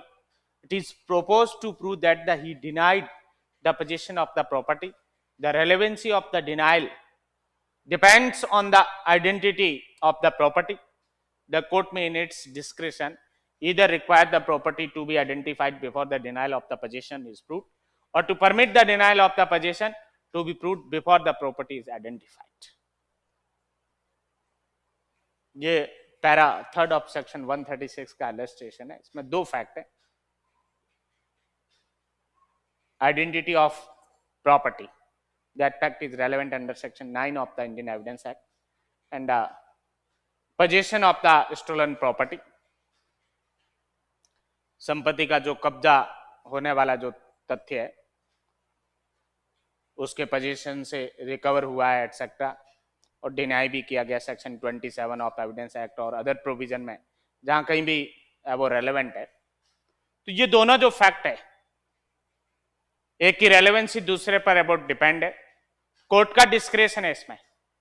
Property की आइडेंटिटी का जो फैक्ट है उसको पहले प्रूव करने के लिए परमिट किया जा सकता है, और exceptionally court denial of the position of the stolen goods, उस चुराई हुई संपत्ति का कब्जे का इनकार करने का जो तथ्य है उसको पहले वो साबित करने के लिए परमिट किया जा सकता है, एंड बाद में आइडेंटिटी ऑफ प्रॉपर्टी का जो फैक्ट है उसको प्रूव करने का कोर्ट परमिट कर सकता है। क्योंकि रेलेवेंसी के केस में कोर्ट के पास है वो विवेक का अधिकार है, कोर्ट किसी भी फैक्ट को पहले प्रूव करने के लिए परमिट कर सकता है। It is propose to prove a fact which is said to have been the cause or the effect of a fact in issue. There are several intermediate facts B, C and D which must be shown to exist before the fact A can be regarded as the cause or effect of the fact in issue. The court may either permits A to prove the before the B, C, D is proved, or may require the proof of the B, C and D before the permitting proof of A. Both facts, fact A and B and C or D are the relevant facts, and the relevancy of the one fact is depend upon the another fact. The court may require to prove the first the one fact and another fact is proved subsequently, and court may require the second fact is proved first and the first fact is proved subsequently. It is discretion of the court. जैसा illustration सी में पढ़ा था आपने वही बात यहां दे रखी है। कुछ फैक्ट सेक्शन 7 के अंदर रेलेवेंट है कॉज और इफेक्ट एटसेट्रा के रूप में, और अदर इंटरमीडिएट जो फैक्ट्स है जो सेक्शन 6 में या अन्यथा किसी प्रोविजन के अंदर रेलेवेंसी है, तो इन दोनों में से किसी भी तथ्य को पहले वो साबित करने के लिए कोर्ट परमिट कर सकता है। सेक्शन 7 के कॉज और इफेक्ट के रूप में जो फैक्ट है उनको पहले साबित करने के लिए परमिट कर सकता है, और ये सेक्शन 6 या अदरवाइज जहां पे भी ये कवर हो रहे हैं इनको भी है वो उस 7 के जो फैक्ट है उनसे पहले प्रूव करने के लिए कोर्ट परमिट कर सकता है। हिंदी में देखेंगे आप सेक्शन 136 को। न्यायाधीश साक्ष्य की ग्राह्यता के बारे में निश्चय करेगा या ग्राह्यता को डिसाइड करेगा, विनिश्चित करेगा। जबकि दोनों में से कोई पक्षकार किसी तथ्य का साक्ष्य देने की प्रस्तावना करता है, तब न्यायाधीश साक्ष्य देने की प्रस्तावना करने वाले पक्षकार से पूछ सकेगा कि अभिकथित तथ्य यदि साबित हो जाता है तो किस प्रकार सुसंगत होगा। और यदि न्यायाधीश ये समझता है कि वो तथ्य यदि साबित हो गया तो सुसंगत होगा, तो वो उस साक्ष्य को ग्रहण करेगा, अन्यथा नहीं। दोनों में से कोई भी पक्षकार का मतलब वादी या प्रतिवादी या अभियोजन या प्रतिरक्षा या अभियुक्त, जो भी साक्ष्य को पेश करने का है वो प्रस्तावना कर रहा है, प्रपोज कर रहा है, उस पार्टी से कोर्ट के द्वारा ये पूछा जाएगा कि जिस तथ्य को आप साबित करने की प्रस्तावना कर रहे हो ये कैसे रेलेवेंट होगा, ये 5 से लेके 55 में कहां कवर हो रहा है। साक्ष्य अधिनियम की धारा 5 से लेकर और 55 तक में जो रेलेवेंसी ऑफ फैक्ट, साक्ष्यों की सुसंगतता से संबंधित प्रावधान दे रखा है, इस फैक्ट की रेलेवेंसी कौन से प्रोविजन में है, कैसे सुसंगत है, ये कॉज के रूप में है, इफेक्ट के रूप में है, मोटिव के रूप में है, ये इंट्रोडक्टरी और एक्सप्लेनेटरी फैक्ट के रूप में, state of mind, state of body के रूप में, एडमिशन के रूप में, कन्फेशन के रूप में, डाइन डिक्लेरेशन के रूप में, स्पेशल सर्कमस्टांसेस में किए गए स्टेटमेंट के रूप में, ओपिनियन के रूप में, जजमेंट के रूप में, कैरेक्टर के रूप में, या रेस जस्ट के रूप में रेलेवेंट है, या अदरवाइज किसी प्रोविजन के अंदर प्ली ऑफ एलिबी एटसेट्रा के रूप में रेलेवेंट है। सुसंगतता बतानी होगी संबंधित पक्षकार को, और न्यायालय संतुष्ट हो जाता है सुसंगतता के बारे में कि ये कहीं ना कहीं लिंक है, कनेक्टेड है फैक्ट एंड इशू के साथ ये फैक्ट, तो ऐसी कंडीशन में कोर्ट उसको है वो उस तथ्य को स्वीकार करेगा या ग्राह्य है वो बनाएगा साक्ष्य के अंदर, अन्यथा नहीं। यदि रेलेवेंसी साबित नहीं होती है, सुसंगतता साबित नहीं होती है, न्यायालय को सुसंगतता के बारे में संतुष्ट नहीं कर पाता है, तो ऐसे तथ्य को साक्ष्य में स्वीकार नहीं किया जाएगा या उसको रिजेक्ट कर दिया जाएगा। पैरा सेकंड है इस 136 का, यदि वो तथ्य जिसका साबित करना प्रस्तावित है ऐसा है जिसका साक्ष्य किसी अन्य तथ्य के साबित होने पर ग्राह्य होता है, तो ऐसा अंतिम वर्णित तथ्य प्रथम वर्णित तथ्य का साक्ष्य दिए जाने से पूर्व साबित करना होगा, जब तक कि पक्षकार ऐसे तथ्य को साबित करने का वचन न दे दे और न्यायालय ऐसे वचन से संतुष्ट न हो जाए। एक तथ्य का साक्ष्य में ग्राह्य होना दूसरे तथ्य के साबित होने पर निर्भर करता है, तो सेकंड फैक्ट जिस पर डिपेंड है एडमिसिबिलिटी, उस फैक्ट को पहले साबित किया जाएगा। यदि मृत्युकालीन कथन का साक्ष्य देना चाहता है कोई पक्षकार, घोषणाकर्ता की मृत्यु पर निर्भर है मृत्युकालीन कथन का साक्ष्य में ग्राह्य होना, घोषणाकर्ता की मृत्यु के तथ्य को पहले साबित करना होगा और उसके बाद उसने क्या बोला था उस डाइन डिक्लेरेशन में उसको प्रूव करना होगा। ऐसे यदि मूल दस्तावेज के खोने के आधार पर यदि द्वितीयक साक्ष्य देने की प्रस्तावना की जाती है किसी पक्षकार के द्वारा, मूल दस्तावेज का खोना का जो तथ्य है ये पहले साबित करना होगा और फिर उसका द्वितीयक साक्ष्य है वो पेश होगा, या कॉपी एट सकता है, जो भी है सर्टिफाइड कॉपी है या अदरवाइज मैनुअल कॉपी एट सकता है, वो साक्ष्य में पेश की जाएगी। पैरा जो थर्ड है 136 का, यदि एक अभिकथित तथ्य की सुसंगति अन्य अभिकथित तथ्य के प्रथम साबित होने पर निर्भर हो, न्यायाधीश अपने विवेकानुसार या तो दूसरे तथ्य के साबित होने से पूर्व प्रथम तथ्य का साक्ष्य दिया जाना अनुज्ञात कर सकता है, या प्रथम तथ्य का साक्ष्य दिए जाने से पहले द्वितीय तथ्य का साक्ष्य देने की अपेक्षा कर सकता है। यदि एक फैक्ट की रेलेवेंसी अदर फैक्ट के प्रूव होने पर डिपेंड है, तो ऐसी कंडीशन में कोर्ट का विवेकाधिकार है, वो फर्स्ट मेंशन फैक्ट को सेकंड मेंशन फैक्ट से पहले साबित करने के लिए वो परमिट कर सकता है, एंड सेकंड मेंशन फैक्ट को है वो फर्स्ट मेंशन फैक्ट से पहले साबित करने के लिए भी परमिट किया जा सकता है। कोर्ट का प्योरली डिस्क्रेशन है, यहाँ कोई रूल नहीं है कि सेकंड फैक्ट को पहले है वो साबित किया जाएगा और फर्स्ट फैक्ट को बाद में साबित किया जाएगा। जो एडमिसिबिलिटी में पैरा सेकंड में पढ़ा आपने, वो नियम यहाँ लागू नहीं होगा। यहाँ न्यायालय का विवेकाधिकार है, किसी भी तथ्य को प्रथम वर्णित तथ्य या द्वितीय वर्णित तथ्य को पहले साबित करने की अपेक्षा है वो कोर्ट के द्वारा की जा सकती है या अनुज्ञात किया जा सकता है। इलस्ट्रेशन जो आप देखेंगे, पहला इलस्ट्रेशन वही है डाइन डिक्लेरेशन का। मृत्युकालीन कथन को यदि कोई साक्ष्य में ग्राह्य बनाना चाहता है तो उस घोषणाकर्ता की मृत्यु के तथ्य को पहले साबित करना पड़ेगा, क्योंकि मृत्युकालीन कथन की ग्राह्यता है वो घोषणाकर्ता की मृत्यु के साबित होने पर ही निर्भर है, या अन्यथा भी सेक्शन 32 के अंतर्गत क्लॉज 1 से लेकर और 8 तक में कवर होने वाले स्टेटमेंट है और कथन करने वाले व्यक्ति की मृत्यु हो गई है, तो उस तथ्य का साक्ष्य में ग्राह्य होना किस बात पर निर्भर करेगा? उस व्यक्ति की मृत्यु के साबित होने पर। तो मृत्यु का जो तथ्य है वो पहले साबित होगा और बाद में उसका कथन जो धारा 32 के क्लॉज 1 से लेकर और 8 तक में जहां पे भी कवर हो रहा है वो साक्ष्य में ग्राह्य हो सकता है या उसके बारे में एविडेंस दी जा सकती है, साबित किया जा सकता है। ऐसा ही इलस्ट्रेशन बी में दे रखा है, यदि मूल दस्तावेज के खोने के आधार पर द्वितीयक साक्ष्य वो देना चाहते हैं, फोटोकॉपी एटसेट्रा पेश करना चाहते हैं, प्रतिलिपि को पेश करना चाहते हैं, मूल दस्तावेज के खोने का तथ्य पहले साबित किया जाएगा और बाद में उसका द्वितीयक साक्ष्य वो स्वीकार किया जाएगा। ये चुराई हुई संपत्ति को यह जानते हुए चुराई हुई प्राप्त करने का अभियुक्त है। यह साबित करने की प्रस्तावना की गई है कि उसने उस संपत्ति के कब्जा का प्रत्याख्यान किया था। इस प्रत्याख्यान की सुसंगति संपत्ति की अनन्यता पर निर्भर है। न्यायालय अपने विवेकानुसार या तो कब्जे के प्रत्याख्यान के साबित होने से पहले संपत्ति की पहचान की जानी अपेक्षित कर सकता है या संपत्ति की पहचान की जाने से पहले कब्जे का प्रत्याख्यान साबित किए जाने की अनुज्ञा दे सकता है।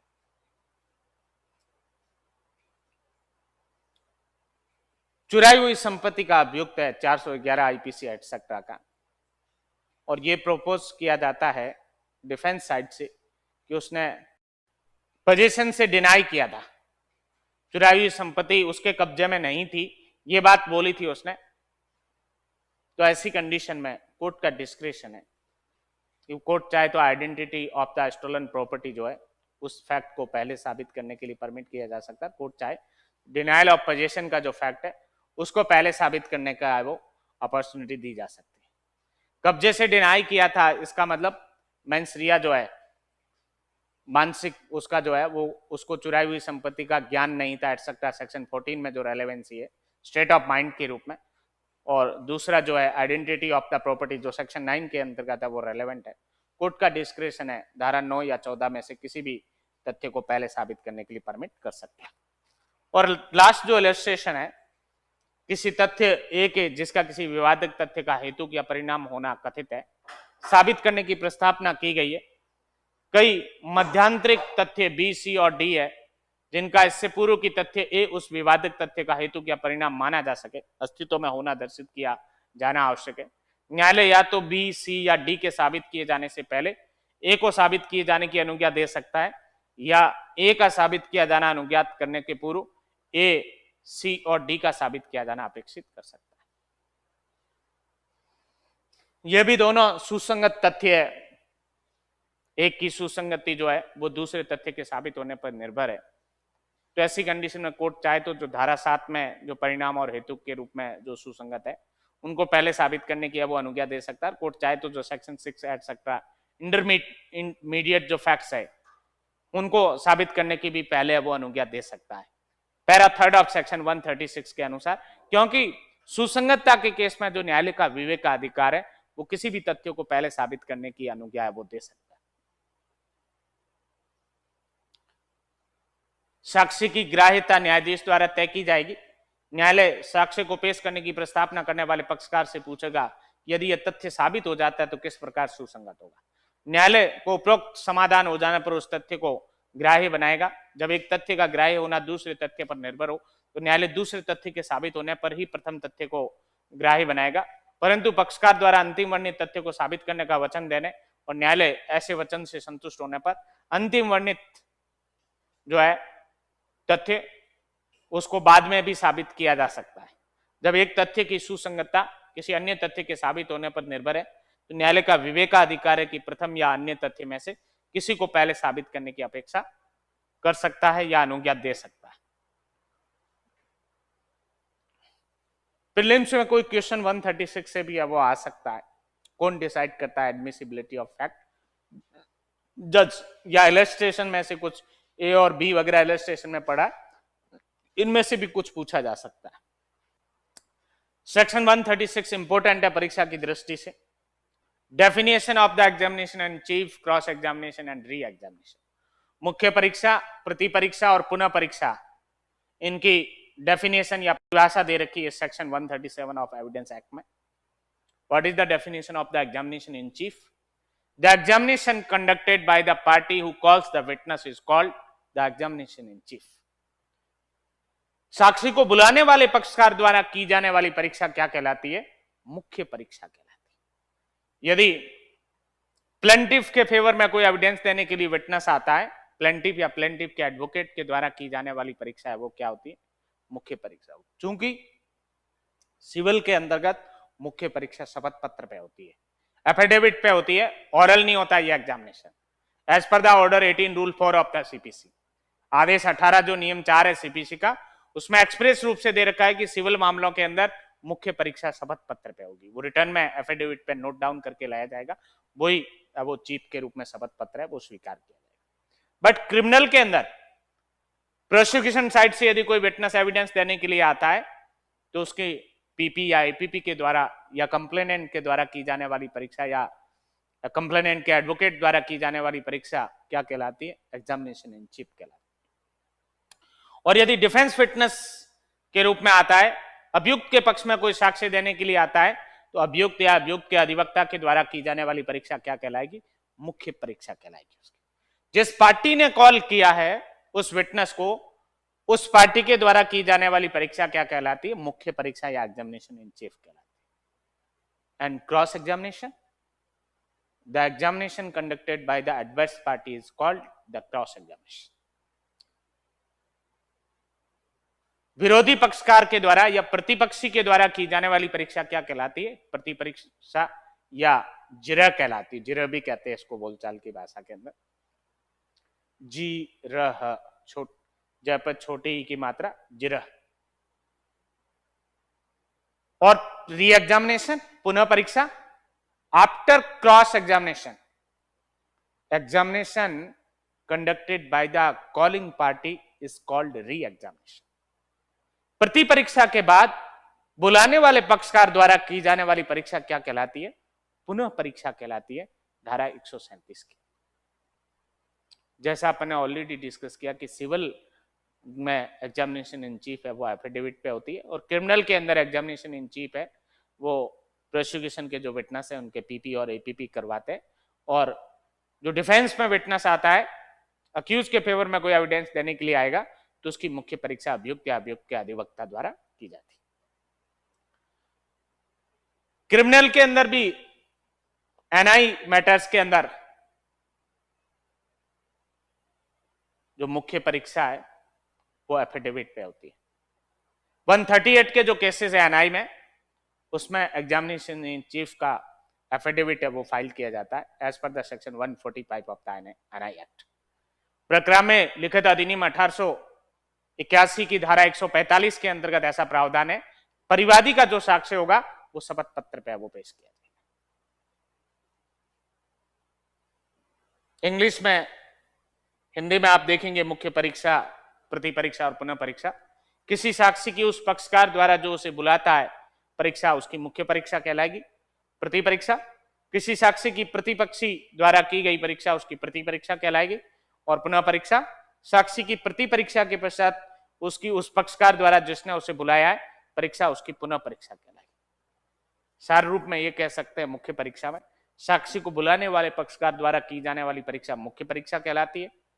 प्रति परीक्षा किसे कहेंगे? साक्षी की प्रतिपक्षी द्वारा या विरोधी पक्षकार द्वारा की जाने वाली परीक्षा प्रति परीक्षा कहलाती है। और प्रति परीक्षा के पश्चात बुलाने वाले पक्षकार द्वारा की जाने वाली परीक्षा पुनः परीक्षा कहलाती है। यदि कोई क्रिमिनल के अंदर प्रोसिक्यूशन का विटनेस है, अभियोजन का कोई गवाह है, उसका क्रॉस एग्जामिनेशन कौन करेगा? अक्यूज का एडवोकेट। अभियुक्त का जो अधिवक्ता है वो विरोधी पक्षकार का अधिवक्ता है, उसके द्वारा प्रति परीक्षा है वो की जाएगी। और यदि डिफेंस में कोई विटनेस आया, उसका क्रॉस कौन करेगा? पीपी या एपीपी या कंप्लेनेंट का एडवोकेट। पीपी या एपीपी जो है उनके द्वारा किया जाएगा क्रॉस डिफेंस के विटनेस का। या कोई यदि प्राइवेट कंप्लेंट है तो परिवादी का अधिवक्ता है वो उसमें प्रति परीक्षा करेगा। वादी के जो विटनेस है सिविल के अंदर प्लेंटिफ के फेवर में जो एविडेंस देने के लिए आए, उनकी क्रॉस एग्जामिनेशन किसके द्वारा की जाएगी? डिफेंडेंट के लॉयर के द्वारा, प्रतिवादी के अधिवक्ता के द्वारा। और प्रतिवादी के पक्ष में कोई विटनेस एविडेंस देने के लिए आया तो उसकी क्रॉस एग्जामिनेशन या जिरह कौन करता है? प्लेंटिफ का एडवोकेट, वादी के अधिवक्ता द्वारा की जाती है, क्योंकि क्रॉस हमेशा एडवर्स पार्टी के द्वारा की जाती है। But there are some exception. In case of the hostile witness, court may permit the cross examination may be conducted by the calling party. यदि कोई साक्षी पक्षद्रोही हो जाता है तो ऐसी कंडीशन में प्रति परीक्षा करने के लिए या उन प्रश्नों को पूछने के लिए जो प्रति परीक्षा में विरोधी पक्षकार पूछ सकता था, बुलाने वाले पक्षकार को भी न्यायालय अनुमति दे सकता है as per the section 154 of the evidence Act. मुख्य परीक्षा सिविल मामलों में शपथ पत्र पे होती है, परंतु आपराधिक मामलों में न्यायालय के समक्ष उपस्थित होकर निर्धारित प्रक्रिया से होती है। और एनआई के मामले में धारा 145 में परिवादी की मुख्य परीक्षा शपथ पत्र पे होती है। इंग्लिश में देखेंगे आप सेक्शन 137 को, examination in chief. The examination of a witness by the party who calls him shall be called his examination cross examination. The examination of a witness by the adverse party shall be called his cross examination and re-examination. The examination of a witness subsequent to the cross examination by the party who called him shall be called his re-examination. Mains में भी पूछा जा सकता है ऐसा question. Define the examination in chief, cross examination and re-examination under the evidence Act. मुख्य परीक्षा, प्रति परीक्षा और पुनः परीक्षा को परिभाषित करिए, ऐसा सवाल मेन में भी आ सकता है और प्रीलिम्स में भी कई बार इनडायरेक्ट क्वेश्चन है वो पूछा जाता है। Definition of the examination in chief, cross examination and re examination is given one under which one of the following section of the Indian Evidence act. 137 right है वो आंसर होगा। कई बार ऐसा क्वेश्चन पूछा जाता है, examination in chief is conducted by the calling party, adverse party,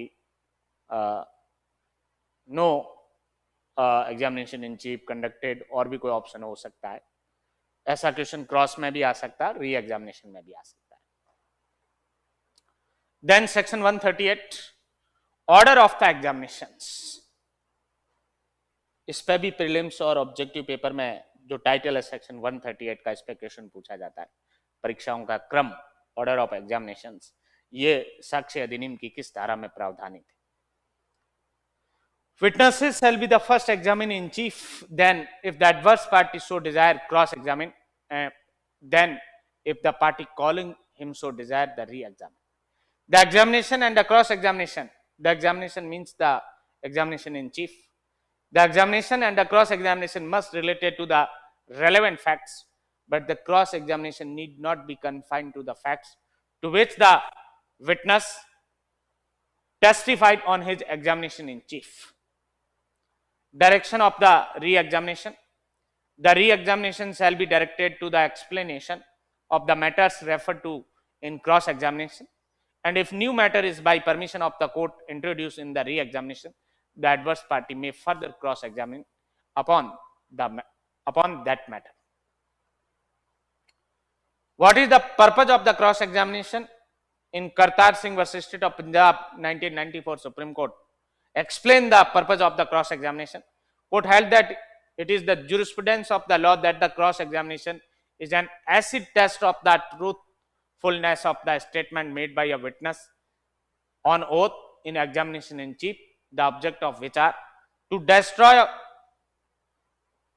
or weaken the evidentiary value of the witnesses of adverse party, to elicit facts in favor of the cross examination lawyer's client from the mouth of the witnesses of adverse party, and to show that witness is untrustworthy by impeaching his credibility. These are the three purposes of the cross examination as per this judgment. First of all, the examination in chief shall be conducted of the witnesses. सबसे पहले क्या होगी? मुख्य परीक्षा होगी। Without examination in chief no cross. मुख्य परीक्षा के बिना जिरे या प्रति परीक्षा नहीं हो सकती, क्योंकि जिरे जो है वो जो एग्जामिनेशन इन चीफ में उसने कुछ बोला है उसके संबंध में ही होती है। क्या बिना मुख्य परीक्षा हुए किसी की प्रति परीक्षा या जिरे के लिए डायरेक्ट किसी साक्षी को सौंपा जा सकता है? नो। क्या वर्ड यूज लिया गया 138 में? Witnesses shall be first examine in chief. It is mandatory. साक्षी की सबसे पहले क्या होगी? मुख्य परीक्षा होगी। After then it is depends upon the desire of the adverse party cross examination. ये विरोधी पक्षकार की इच्छा पर निर्भर है, वो चाहे तो क्रॉस कर सकते हैं और वो चाहे तो क्रॉस को निल है वो लिख सकते हैं। नहीं करना चाहते हम क्रॉस, ये उनकी वांछा या इच्छा पर निर्भर है। वो चाहे तो मुख्य परीक्षा के बाद विरोधी पक्षकार चाहे तो क्रॉस कर सकते हैं, एंड क्रॉस के बाद कॉलिंग पार्टी चाहे तो री एग्जामिनेशन कर सकते हैं। री एग्जामिनेशन भी मैंडेटरी नहीं, ये बुलाने वाले पक्षकार की इच्छा या वांछा पर निर्भर करती है। एग्जामिनेशन इन चीफ और क्रॉस एग्जामिनेशन का एरिया क्या होगा? Related to the relevant facts. मुख्य परीक्षा और प्रति परीक्षा किससे संबंधित होगी? सुसंगत तथ्यों से संबंधित होगी। But it is not necessary the cross examination shall be confined on the facts which referred in the examination in chief. प्रति परीक्षा का एरिया वाइडर हो सकता है, वो केवल उन विषयों तक ही, उन तथ्यों तक ही सीमित नहीं रहेगी जो मुख्य परीक्षा में बताए गए, उससे बाहर भी हो सकता है। जो बातें मुख्य परीक्षा में नहीं पूछी गई है बट कहीं ना कहीं कनेक्शन है रेलेवेंट फैक्ट के रूप में, वो क्रॉस में पूछी जा सकती है। And what would be direction of the re-examination as per section 138? If new matter is introduced in cross examination for explanation of that new matter or new thing, the re-examination may be conducted with the permission of the court. And if new matter introduced with permission of the court in re-examination, then adverse party may further cross-examination as per the last para of the section 138. यदि प्रति परीक्षा के अंदर कोई नई बात सामने आती है, कोई नया बिंदु उठाया जाता है, तो उसके बारे में वो पुनः परीक्षा बुलाने वाला पक्षकार कर सकता है। और यदि पुनः परीक्षा के दौरान न्यायालय की अनुज्ञा से कोई नई बात उठाई गई है तो ऐसी कंडीशन में विरोधी पक्षकार या प्रति परीक्षा को अतिरिक्त प्रति परीक्षा करने का अधिकार होगा। वो चाहे तो एडिशनल या फर्दर क्रॉस एग्जामिनेशन कर सकते हैं। पर्पज क्या है क्रॉस एग्जामिनेशन का? जैसा अपन ने डिस्कस किया Kartar Singh versus state of Punjab 1994 judgment से, there are 3 purposes of the cross examination: to destroy or weaken the evidentiary value of the witnesses of the adverse party. विरोधी पक्षकार का जो साक्षी है उसके साक्षिक मूल्य को नष्ट करना या समाप्त करना या कमजोर करना क्रॉस एग्जामिनेशन का वो ऑब्जेक्ट या पर्पज है। दूसरा purpose, to elicit the facts in favour of the cross examination lawyer's client from the mouth of the witnesses of the adverse party. जो प्रति परीक्षा कर रहा है उस अधिवक्ता के पक्षकार के पक्ष की कोई बात विरोधी पक्षकार के साक्षी के मुंह से निकलवाना, यह भी ऑब्जेक्ट है इस क्रॉस एग्जामिनेशन का। And third, to show that the witness is untrustworthy by impeaching his credibility. उसकी विश्वसनीयता पर अधिक्षेप करके उस पर प्रश्न चिन्ह लगा के यह विश्वसनीय साक्षी नहीं है, यह भरोसे लायक साक्षी नहीं है, इस बात को दर्शित करने के लिए भी क्रॉस एग्जामिनेशन किया जाता है। These are the 3 purpose of the cross examination as per this judgement.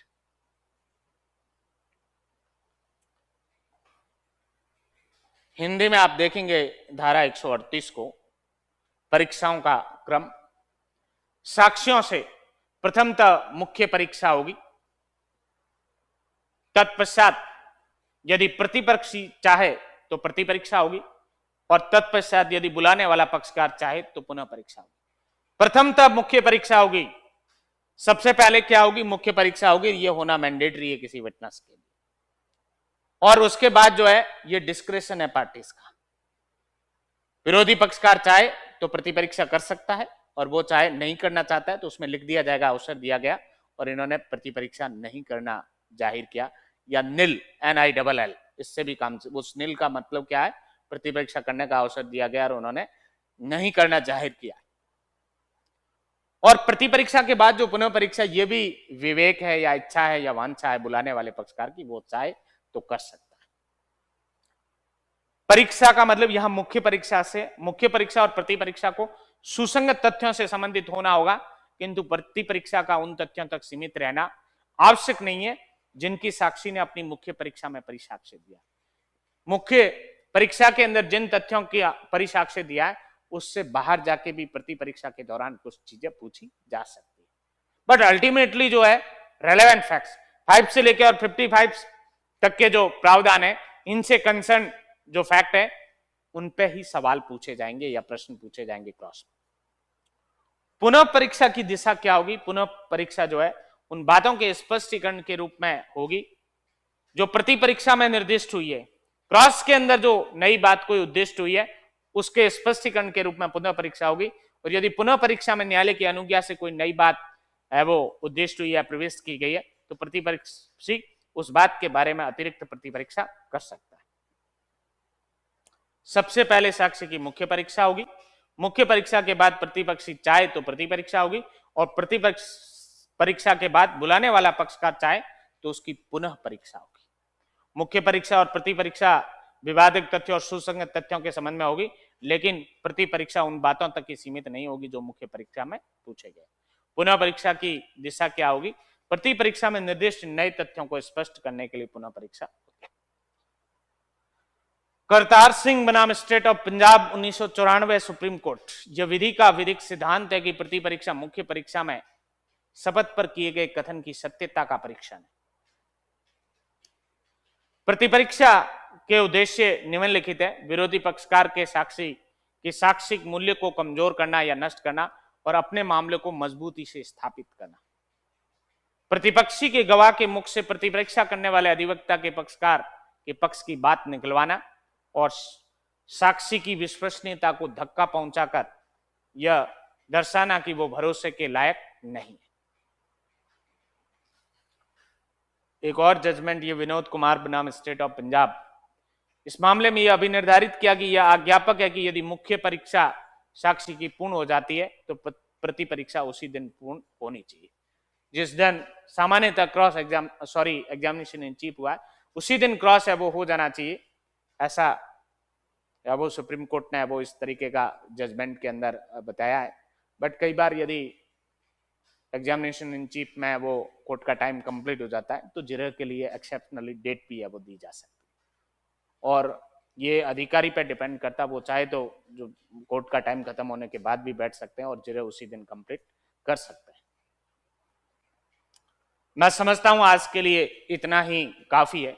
किसी भी प्रकार का मोस्ट रीजनेबल डाउट हो इनका आपका इस सेक्शन 132 से लेकर और 138 तक के संदर्भ में बताया आप लोग। सर हाँ जी सर, जो सेक्शन 136 है इसमें टाइटल में दिया गया है कि न्यायालय साक्षी की ग्राह्यता के बारे में निश्चय करेगा।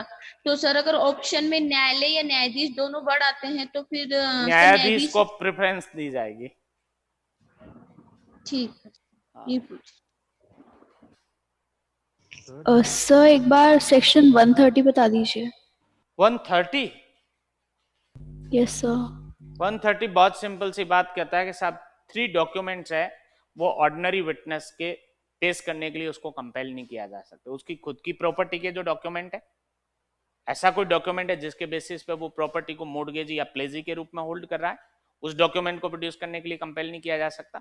और तीसरा ऐसा डॉक्यूमेंट जो ऑफेंस में फंसा सकता है उसको पेश करने से, उस डॉक्यूमेंट को भी प्रोड्यूस करने के लिए किसी ऑर्डिनरी विटनेस को कंपेल नहीं किया जा सकता जो वाद का पक्षकार नहीं है, लेकिन जो उसे पेश करने की अपेक्षा करने वाला पक्षकार है उसके साथ उसका लिखित करार है यदि सामान्य साक्षी का कि जब भी न्यायालय में आवश्यकता होगी मैं इन दस्तावेजों को पेश करूंगा, तो उसको विवश किया भी जा सकता है। ये बहुत सिंपल सा 130 में सामान्य नियम है, वो साक्षी को संरक्षण देता है और अपवाद लिखित करार होने पर वो उसको विवश किया जा सकता है उन दस्तावेजों को पेश करने के लिए जो धारा 130 में कवर हो रहे हैं। और सर अगर वो डीड टाइटल डीड नहीं हो तो? टाइटल डीड स्वयं की प्रॉपर्टी से रिलेटेड कोई टाइटल डीड नहीं है और अन्य डॉक्यूमेंट जो 130 की कैटेगरी में नहीं आता है तो उसको पेश करने के लिए कहा जा सकता है विटनेस को। Okay sir. सर ये सीआरपीसी के 200 में जो कंप्लेनेंट का स्टेटमेंट है वो एडमिसिबल हो गया क्या सर उसकी डेथ के बाद में? क्या सर सीआरपीसी के सेक्शन 200 के अंदर कंप्लेनेंट का स्टेटमेंट एडमिसिबल हो गया क्या सर उसकी डेथ के बाद में? नहीं होगा। नहीं होगा सर? क्यों नहीं होगा? क्योंकि जब 200 के अंदर एग्जामिनेशन की जाती है या स्टेटमेंट रिकॉर्ड होता है उस समय ऑपोजिट पार्टी को क्रॉस की अपॉर्चुनिटी नहीं होती है, इसलिए वो सेक्शन 33 के कारण इनएडमिसिबल है। 33 जो एविडेंस एक्ट है उसकी रिक्वायरमेंट कंप्लीट नहीं है। The opposite party has no right and opportunity of the cross examination in that stage, yeah, at that stage. जी sir, okay sir, thank you. Hello sir. हाँ जी sir, जैसे इस case लो में बताया है कि जिस दिन मुख्य परीक्षा खत्म होती है उसी दिन प्रति परीक्षा की जानी चाहिए, लेकिन होनी चाहिए ऐसा ही तो लिखा है, शुड भी, करना ही पॉसिबल नहीं है, तो ऐसी कंडीशन में डेट भी दी जा सकती है। हेलो हाँ जी सर, ये करतार सिंह वाले जो केस है सर, इसमें ये गवाह किसकी साइड का है सर? ये समझ नहीं आया।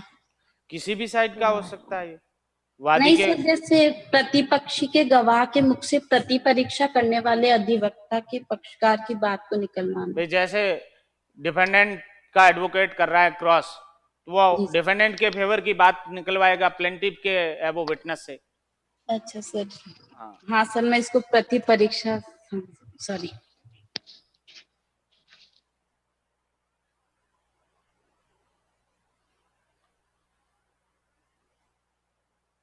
ओके, ऑल द बेस्ट, मिलते हैं मॉर्निंग क्लास में। Excuse me sir. हाँ जी हाँ जी, एक्सक्यूज मी सर। हाँ बताएं सर, इससे रिलेटेड तो नहीं था ये सर, जो 200 का जो स्टेटमेंट पूछा था ना किसी ने, हाँ सर कंप्लेनेंट का स्टेटमेंट पूछा था ना किसी ने, उसमें हाँ, सर हाँ। डाइंग डिक्लेरेशन की कैटेगरी में नहीं आ सकता वो।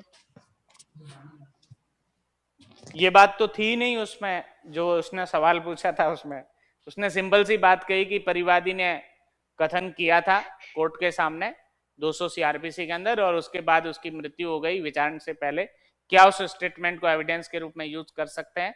33 एविडेंस एक्ट का उसको बार्ड करता है, इनएडमिसिबल बनाता है, क्योंकि 200 सीआरपीसी का स्टेटमेंट रिकॉर्ड करते हैं समय ऑपोजिट पार्टी को है वो क्रॉस एग्जामिनेशन का अपॉर्चुनिटी और राइट नहीं होता है, इसलिए वो इनएडमिसिबल है। 33 की रिक्वायरमेंट कंप्लीट नहीं हो रही। Sir okay sir. Yes sir, मेरा इससे रिलेटेड तो नहीं था, आईपीसी से रिलेटेड था सर। हाँ सर, इसमें एक क्वेश्चन मैं ये अपना मेंस का सॉल्व कर रहा था, उसमें था A and B while swimming in the sea after a shipwreck got hold of a plank not large enough to support him। मतलब वो समुद्र में थे दोनों जने सर, तो एक मतलब कुछ भी ऐसे वेव आई, तो एक प्लैंक उनको मिला, दोनों एक ही प्लैंक पे मतलब लटक गए, तो ए ने है जो बी को धक्का दे दिया और बी जो है वो ड्राउंड हो गया सर, डूब गया, तो इसके अंदर सर कौन सा ऑफेंस लगेगा सर? ये तो मेरे ख्याल से मर्डर है। मर्डर में आएगा सर, 302 लगेगा सर। 302 ही लगेगा, और इसमें डडले एंड स्टीफन जो केस है आपका नेसेसिटी वाला sir, R versus Dudley and Stephen, उसकी फाइंडिंग काम आएगी आपको कि वो किसी को भी है वो अपना जीवन बचाने के लिए दूसरे का जीवन है वो समाप्त करने का अधिकार नहीं है, वो आवश्यकता का कार्य नहीं माना जाएगा, एक्ट ऑफ नेसेसिटी। उस केस में है वो ये डिफेंस 81 की अवेलेबल नहीं होगी। ठीक है सर। सर एक और था सर, ए जो है चोरी करने के आशय से बी के घर में घुसता है और वहां पे जो उसके फैमिली मेंबर्स उसको सराउंड कर लेते हैं और लाठी से मारने लग जाते हैं, तो खुद की लाइफ को डेंजर में पाक के वो है ना रिवॉल्वर निकाल के और एक फैमिली मेंबर को मार देता है। सो सर ये मर्डर के अंदर लायबल होगा क्या? चोर ने मारी ना रिवॉल्वर। हाँ सर, उसको मतलब वो चोरी करने जा रहा था तो घर वालों ने उसको लाठी से पीटने लग गए, तो खुद की लाइफ का उसको डेंजर हुआ, तो उसने फिर रिवॉल्वर निकाल के जो है किसी एक फैमिली मेंबर को शूट कर दिया। देखो ऐसा है कि रॉन्ग डोर को तो ये क्या कहना चाहिए, राइट ही अवेलेबल नहीं है, right to private defence. Sir इसमें वो वाला प्रिंसिपल भी लगेगा क्या, those who come to court must come with clean hands वाला? हाँ ये भी है, वो खुद भी फ्री हैंड या पास हाथों से नहीं आया है, वो गिल्टी माइंड से है, वो एंट्री थी उसकी, तो उसको जहां तक मेरा मानना है कि राइट टू प्राइवेट डिफेंस है वो नहीं मिलेगा। ठीक है sir, and he will be liable under मतलब मर्डर वाला ही होगा। जो भी अपराध बन रहा है उसमें उसकी जो प्ली होगी ना right to private defence, that is not maintainable, not maintainable. Assailant is not entitled for the right to private defence. ठीक है sir, thank you so much sir. हाँ सर एक क्वेश्चन था लास्ट। क्या?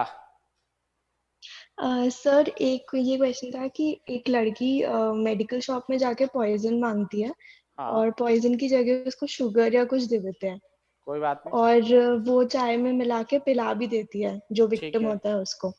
तो सर इसमें अटेम्प्ट टू मर्डर का case मतलब आंसर में नहीं हो अटेम्प्ट टू मर्डर सकता, था। नहीं हो सकता, तो because क्योंकि जो चीज impossible उसने act है दी ना थी ये। ना, जो चीज Yes, दी sir. थी उससे इफेक्टिव परिणाम नहीं मिल सकता।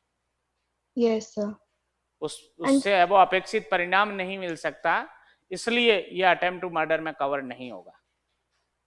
सर जो आंसर था उसमें अटेम्प्ट टू मर्डर ही था क्योंकि इंटेंशन और एक्ट नो कंप्लीट नो हो गया। नो बट सर वो एम्प्टी पिस्टल वाली बात आ जाएगी ना इसमें भी। हो सकता है। देखो एग्जामिनेशन किसी पर्टिकुलर एग्जाम में क्वेश्चन पूछा, ऑथोरिटी ने कुछ आंसर मान लिया, बट आप लॉजिक देखेंगे इसका, वो चीज जो दी जा रही है वो सफिशिएंट होनी चाहिए इफेक्टिव परिणाम देने के लिए। Yes sir. ऐसा अपन ने जब 511 मुझे जहां तक याद आ रहा है डिस्कस भी किया था एक केस मिसकैरेज का, जिसमें Yes, वो sir, आपने पढ़ाया चीनी था। दी गई थी है वो उसके जहर के स्थान पर शुगर। तो उस केस में वो नहीं, वो असगर अली या ऐसा कुछ जजमेंट का नाम था, मुझे भी रिकॉल नहीं हो रहा है प्रॉपरली। तो उसके अंदर कोर्ट ने नहीं माना था उसमें वो मिसकैरेज। ठीक है सर। तो यही कंफ्यूजन था क्योंकि वो लॉजिक ही समझ नहीं आ रहा था कि अटेम्प्ट टू मर्डर कैसे होगा। मेरे ख्याल से नहीं होना चाहिए, क्योंकि क्या उस शुगर को देने से उसकी मृत्यु हो सकती थी? No sir. जब मृत्यु नहीं हो सकती इम्पॉसिबल एक्ट है भाई, ना ये उसके तो। मरने पर जो है भाई उससे मृत्यु ही नहीं हो सकती थी। जब मृत्यु है वो नहीं हो सकती थी, तो ऐसी कंडीशन में जहां तक मेरा मानना है कि अटेम्प्ट भी नहीं होगा। जिसको Yes, देने sir. से है वो अपराध पूरा भी नहीं हो सकता था, तो उसके इनकम्प्लीट ऑफेंस के लिए भी है वो पनिशेबल नहीं बनाया जा सकता। ठीक है सर, थैंक यू। क्योंकि जो 307 वगैरह की रिक्वायरमेंट क्या है, उस इंटेंशन से, उस नॉलेज से और उस सर्कमस्टांसेस में भी होना चाहिए कार्य, जो उस पर्सन की डेथ होने पर उसको मर्डर की कैटेगरी में ले जाता हो। तो क्या शक्कर देने का जो कार्य था उससे मृत्यु हो सकती थी? क्या डेथ होना पॉसिबल था? क्या मृत्यु नहीं हो सकती थी किसी भी दशा में? और जब मृत्यु ही नहीं हो सकती तो हत्या का अपराध नहीं बनता, और हत्या का अपराध नहीं बनता तो हत्या का प्रयत्न भी नहीं हो सकता। Yes sir.